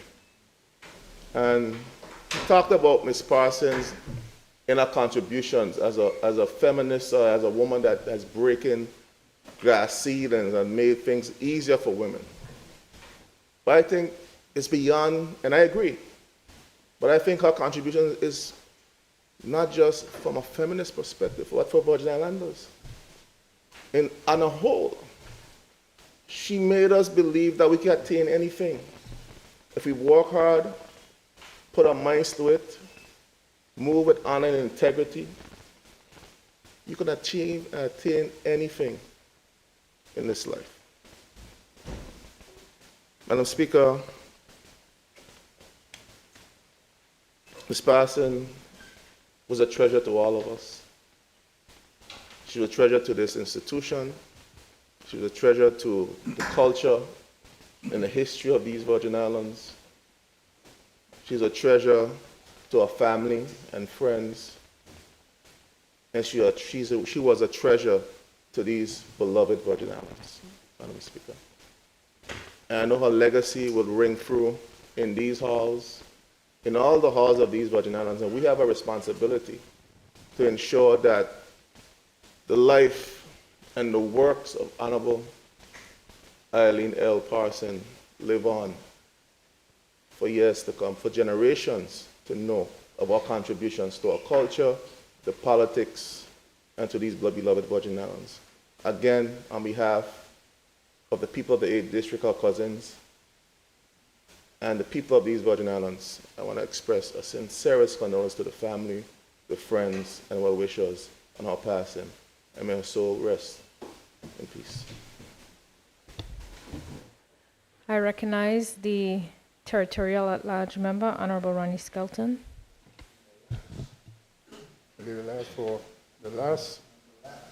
Thank you, Madam Speaker. Madam Speaker, first, before I begin, I need to extend my condolences to you on the passing of your grandfather. And I guess you know by now that your nephews and nieces are my great nephews and nieces. So let's make the connection. Well, she's gone, so I have to. Madam Speaker, Ms. Parsons and I, like you hear, we go back some 50 years. But I hope my colleague, I see Ishmael, MB, I hope they don't tell me I didn't say this and I didn't say that. But Madam Speaker, you go to funerals and you hear this song by Gramps Morgan, and who can sing it can go ahead and sing it. It's people like you. Yeah. Madam Speaker, there's no person that I know so far who this song is more fitting to if there's some place up there that somebody could hold your hand and, Ms. Parsons fixed more things than she broke. And she stand up for more people than who were down on their knees. So, Madam Speaker, we're talking about an extraordinary woman who have done extraordinary for this country.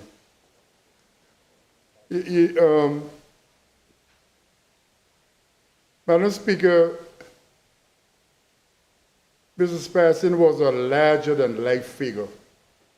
I don't think there's anybody in the close proximity of Mrs. Parsons.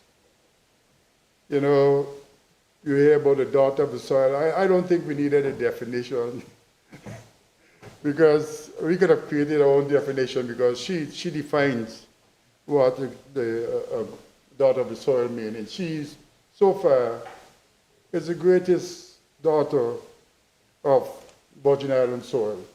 I know she will say she grew up in St. Thomas and she learned some of this stuff from Grace Garden and they're the ones who teach her the political ins and outs. But I think Ms. Parsons, she learned what she exhibited here in the Virgin Islands.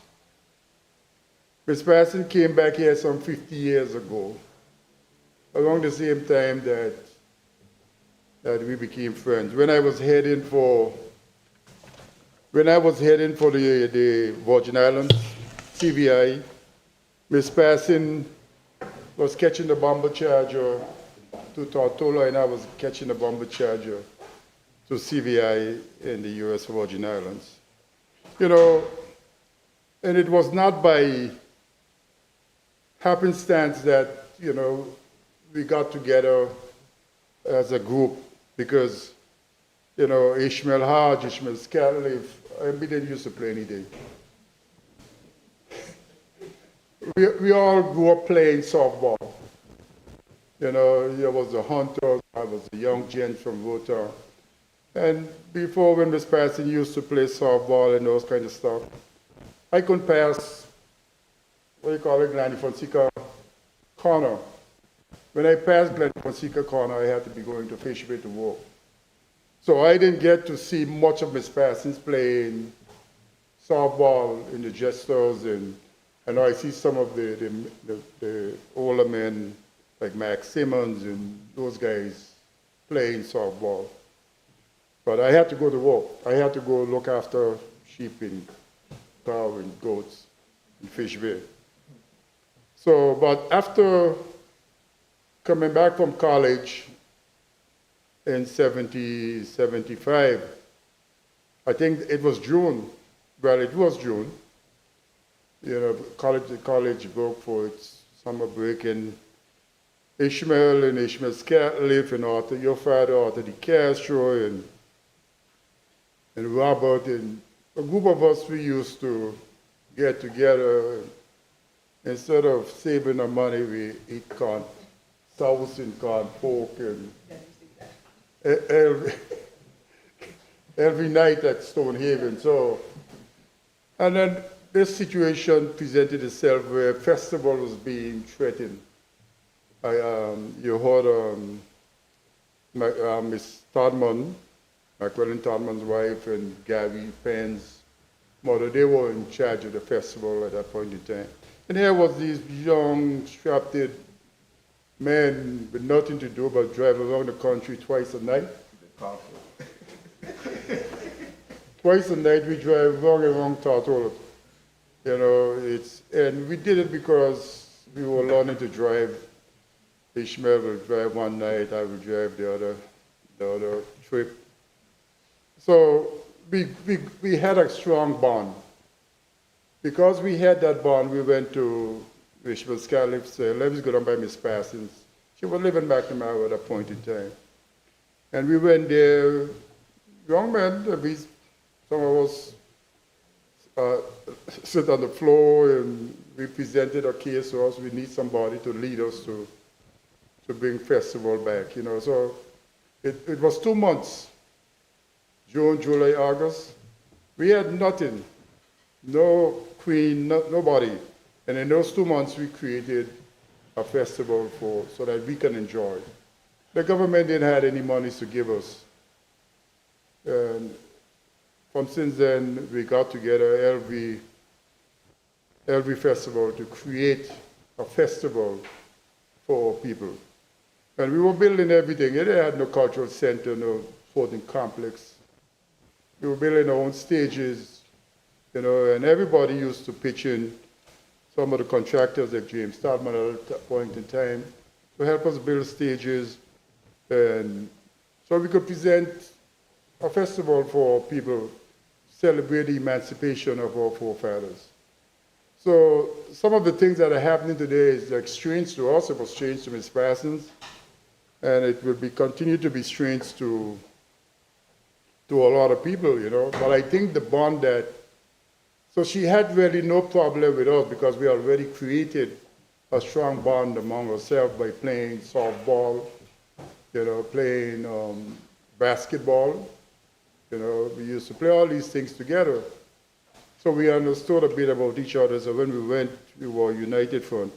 And she was able to manage our energies to get what was supposed to be done. You know, it was amazing that, you know, we were 100 pounds of blue runners, we cleaned them in a couple hours, you know, just to create an atmosphere that people look forward to August holidays.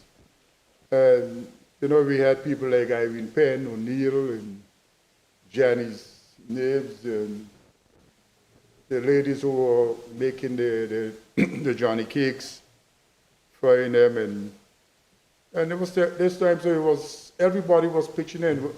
Peter Hickroft at that time, because of Mrs. Parsons, gave us credit and all. And at the end of our period, we were able to build headquarters, buy vehicles, and without government assistance. And all of this was led by Ms. Parsons. She basically went about, you know, using her knowledge and her connections to get things done. And you saw it when she was in the Ministry of Tourism. You know, she used, and the junior minister mentioned some of the connections that she used to get cultural things into the Virgin Islands. And, Madam Speaker, the cultural center was built because of her. When she recognized that, so Rupert Boyacliff had a fund that if for cultural purposes, and she lobbied and were able to get the cultural center built. Now we break it down and it seems like nothing going back. No one is going to give us any monies if we continue to do this kind of stuff, because if I give you money to build something and then you just destroy it, and you want me to give you money again, I won't give you a penny, you know. Huh? So we need to get it built back and do it quickly, you know. Now we can't break it down, we break it down. So Madam Speaker, Ms. Patson had I'm sure Ms. Moore will help me out. Madam Speaker, Ms. Patson had a phobia of being late. And Ms. Moore could attest to, you know, the thing at the Eileen Patson Auditorium starting at 8 o'clock, by 6 o'clock. There they are sitting. and it's nothing to Ms. Parsons, you know. We went to Scotland one year, and the plane is leaving at 7.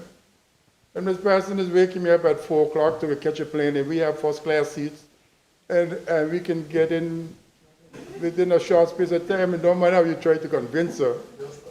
No, so we ended up going with her because she was going alone. I said, no, I can't allow this to happen. So I got with Ms. Parsons, the cleaner is cleaning, only 2 of us is in this airport. You know, so her thing is when St. Peter opened the gate, she got me there right there waiting, because she has a couple of things to confess to. So she had a terrible phobia of, I don't know, being late. And you know me, I don't like to be late, I be on time. But I'm going to be 2 hours early. Have you did? I won't be 2 hours early, an hour early, I'll be on time, you know. So I hope wherever she is, she's on time, you know. So Madam Speaker, and she had another phobia, Madam Speaker, of this country. She hears the Premier up talking about independence, and she wants to know how we don't have the money, we don't have any army, we don't have this, and don't mind how we try to convince her In today's world, those armies, and they're not necessary to be an independent place. And no matter how we try to convince her that a child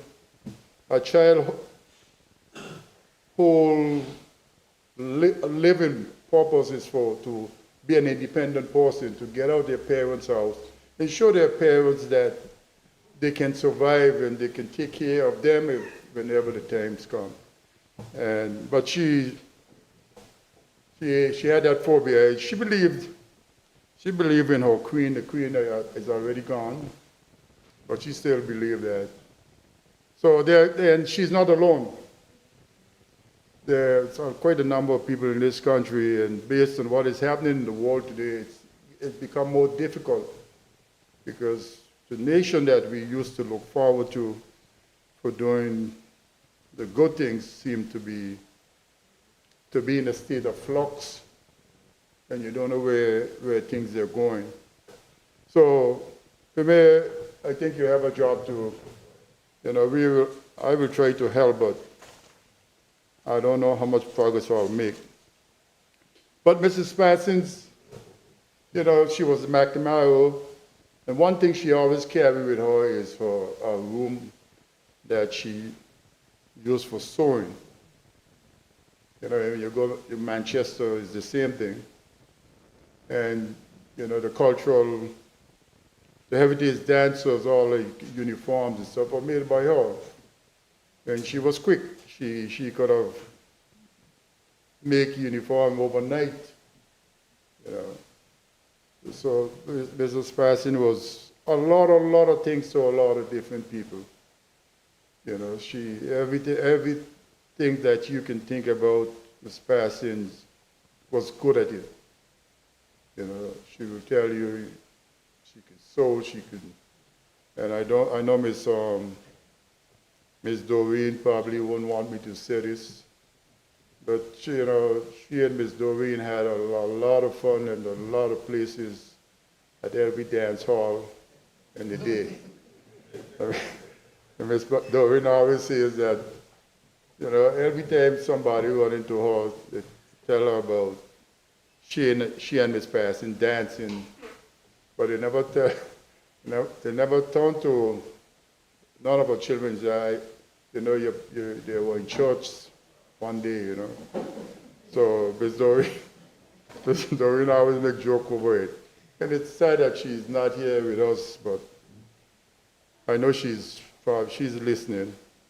And Miss Doreen is probably one of our oldest living friends right now, And I know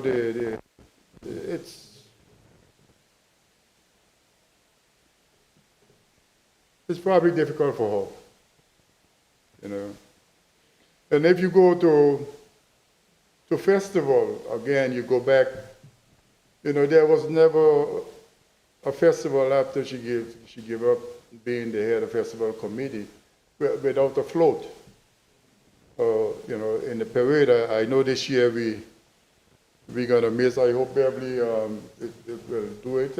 We're gonna miss a pea soup. She always makes sure, because for the last probably 30 years plus, we sit in the same spot. Myself, my family, and my friend Robert, and we sit in that same spot for the last 30 years and admiring the parade and see it go from dollar wine to people naked in the street, So we have seen the transition, and it started way back then when it happened for us with dollar wine. I told Ishmael and a festival going on the Trinidad Road. But it's here, and how you get it stopped, I don't know. I don't intend to try. I know those of you who think I could get it stopped, go ahead and try. But her float always depicts the culture and the history and a lot of current affairs of the country. So when you look around the float, it's what's happening in the Virgin Islands at that point in time. And she continues and she was preparing for this one. She was out begging for money, but the economy is not as how the Premier thinks it is. You know, financial services is probably doing well, but businesses out there are not doing. And you know, Premier, there's no, I don't know if it's your fault or whose fault it was, but the world seems to be in a problem, and the decision of the United States is not making it any better. So with tariffs and all this stuff, things are just going to get more and more expensive. So she was out begging for monies. I am trying to convince Ishmael and Barris and them that they need to put on the float at least in her honor this year. And I think he has agreed. So we need to. She was, you know, and she said, I'm going to come to that in a minute. So we need to, I don't know, they probably don't choose the marshals and that kind of stuff. We probably name the parade in her honor. I don't know what has been done, but she will be missed in that parade. She will definitely be missed. And they said those who come in after are going to be greater, but I would like to see the person who's going to be greater than that, you know. You know, we talk a bit about, and Ms. Passon and I in the political arena. It's possible, you know, he was over there with, and I was very happy to hear the Honorable Fraser, the Deputy Premier, say, Ms. Passon inspired him.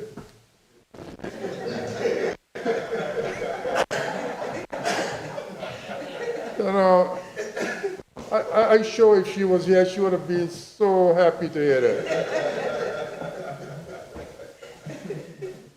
She inspired Honorable Fraser. You know. But, you know, Ms. Parsons, again, it was never about position or power or anything for Ms. Parsons.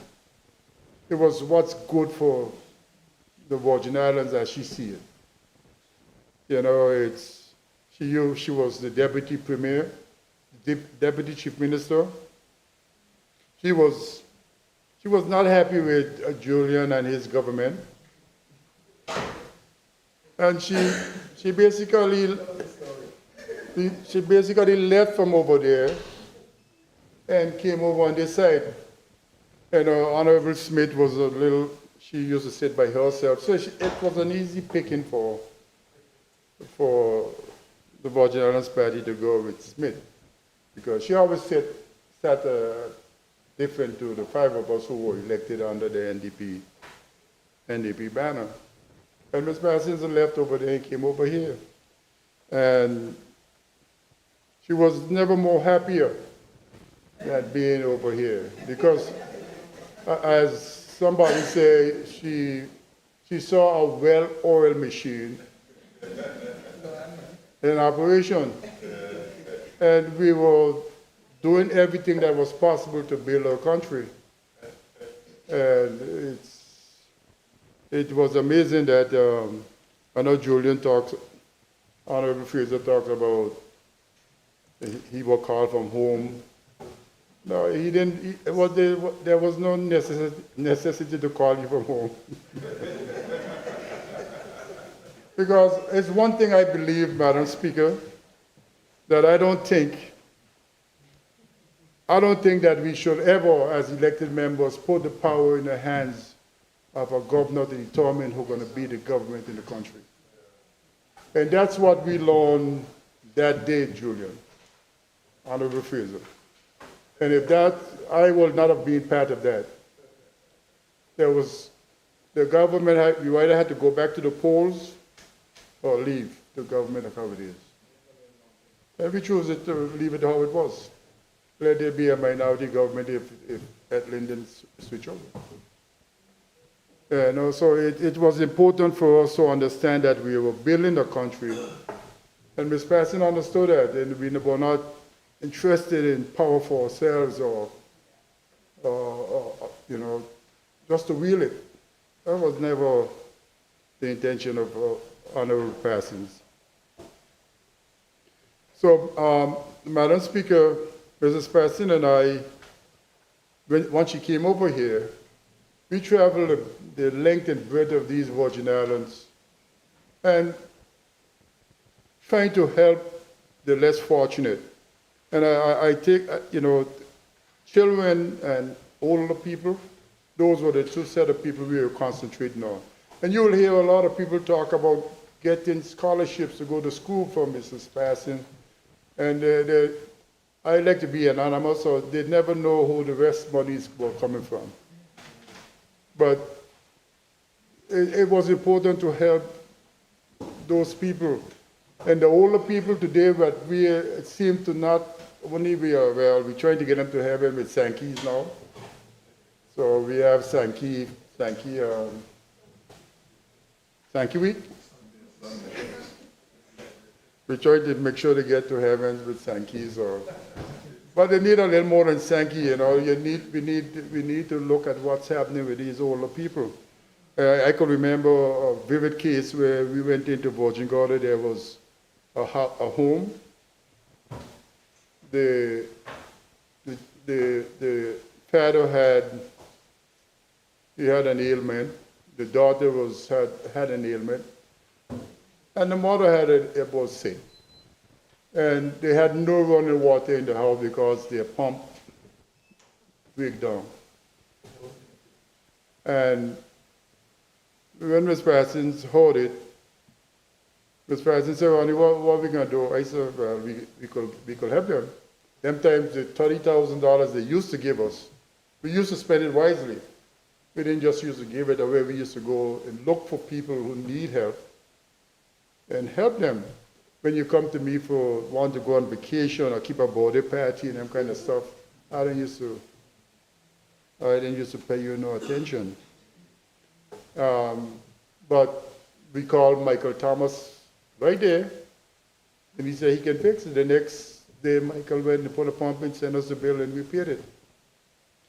And there was people out there who need help. We don't have the monies that we used to have, but otherwise, well, I am scared to go there because life might be extremely difficult. And if you call a minister to help for help, they're going to read you the COI recommendation. So it makes no sense. But we need to find a way, and we can't just allow Britain to tell us what we can do and what we can't do. We need to build the case and go and help people. That's what we're here for, help people build a country. So, Madam Speaker, Mrs. Parsons, will be remembered as the greatest, right now, the greatest daughter of Virgin Islands. Long as you're distance.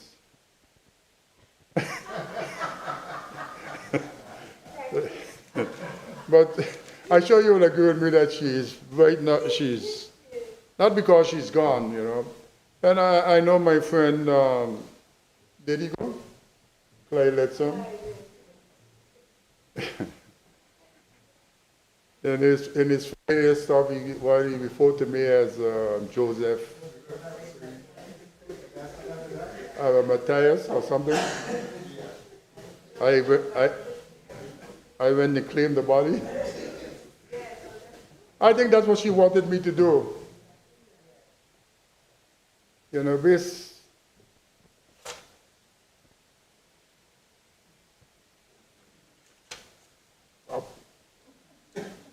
I up too.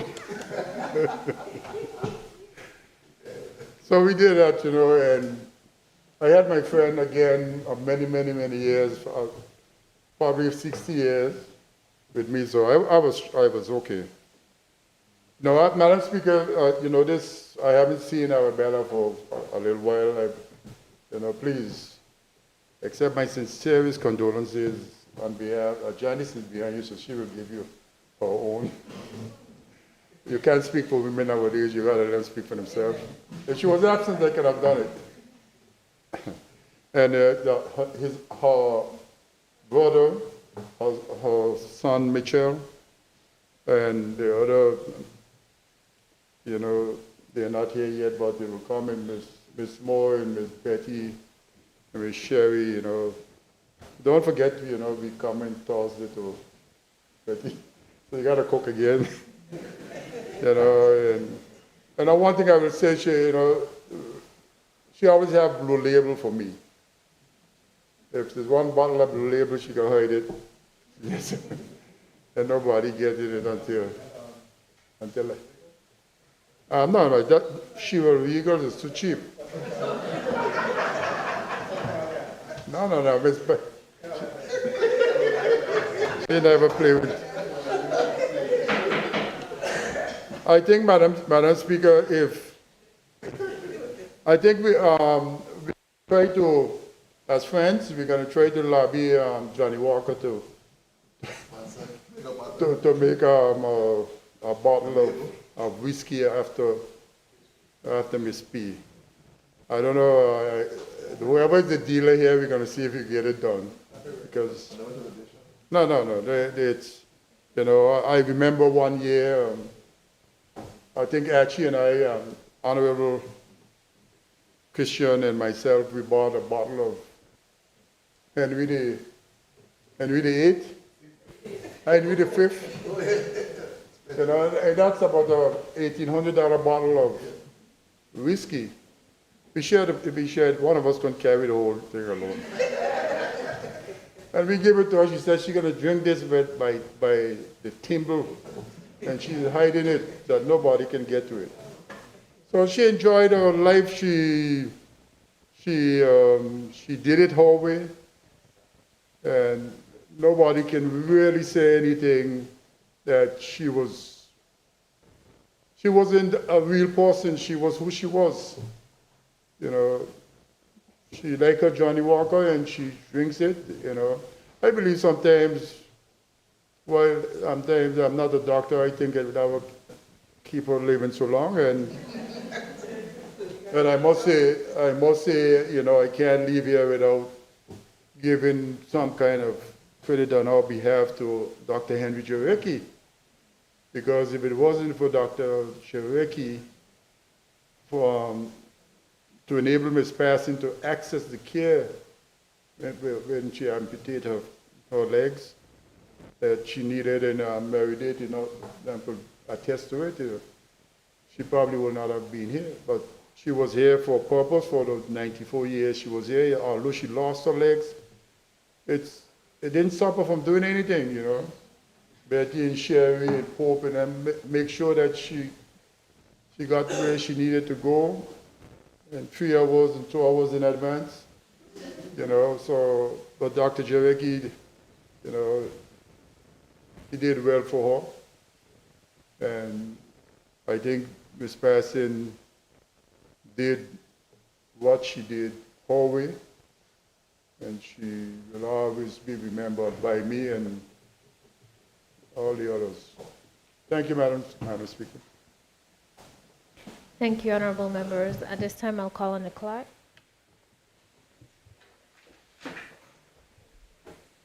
Item number 5, adjournment. I call on the premier. Thank you, Madam Speaker. Madam Speaker, I move a motion to adjourn the House to the 3rd of July, 2025 at 10 a.m.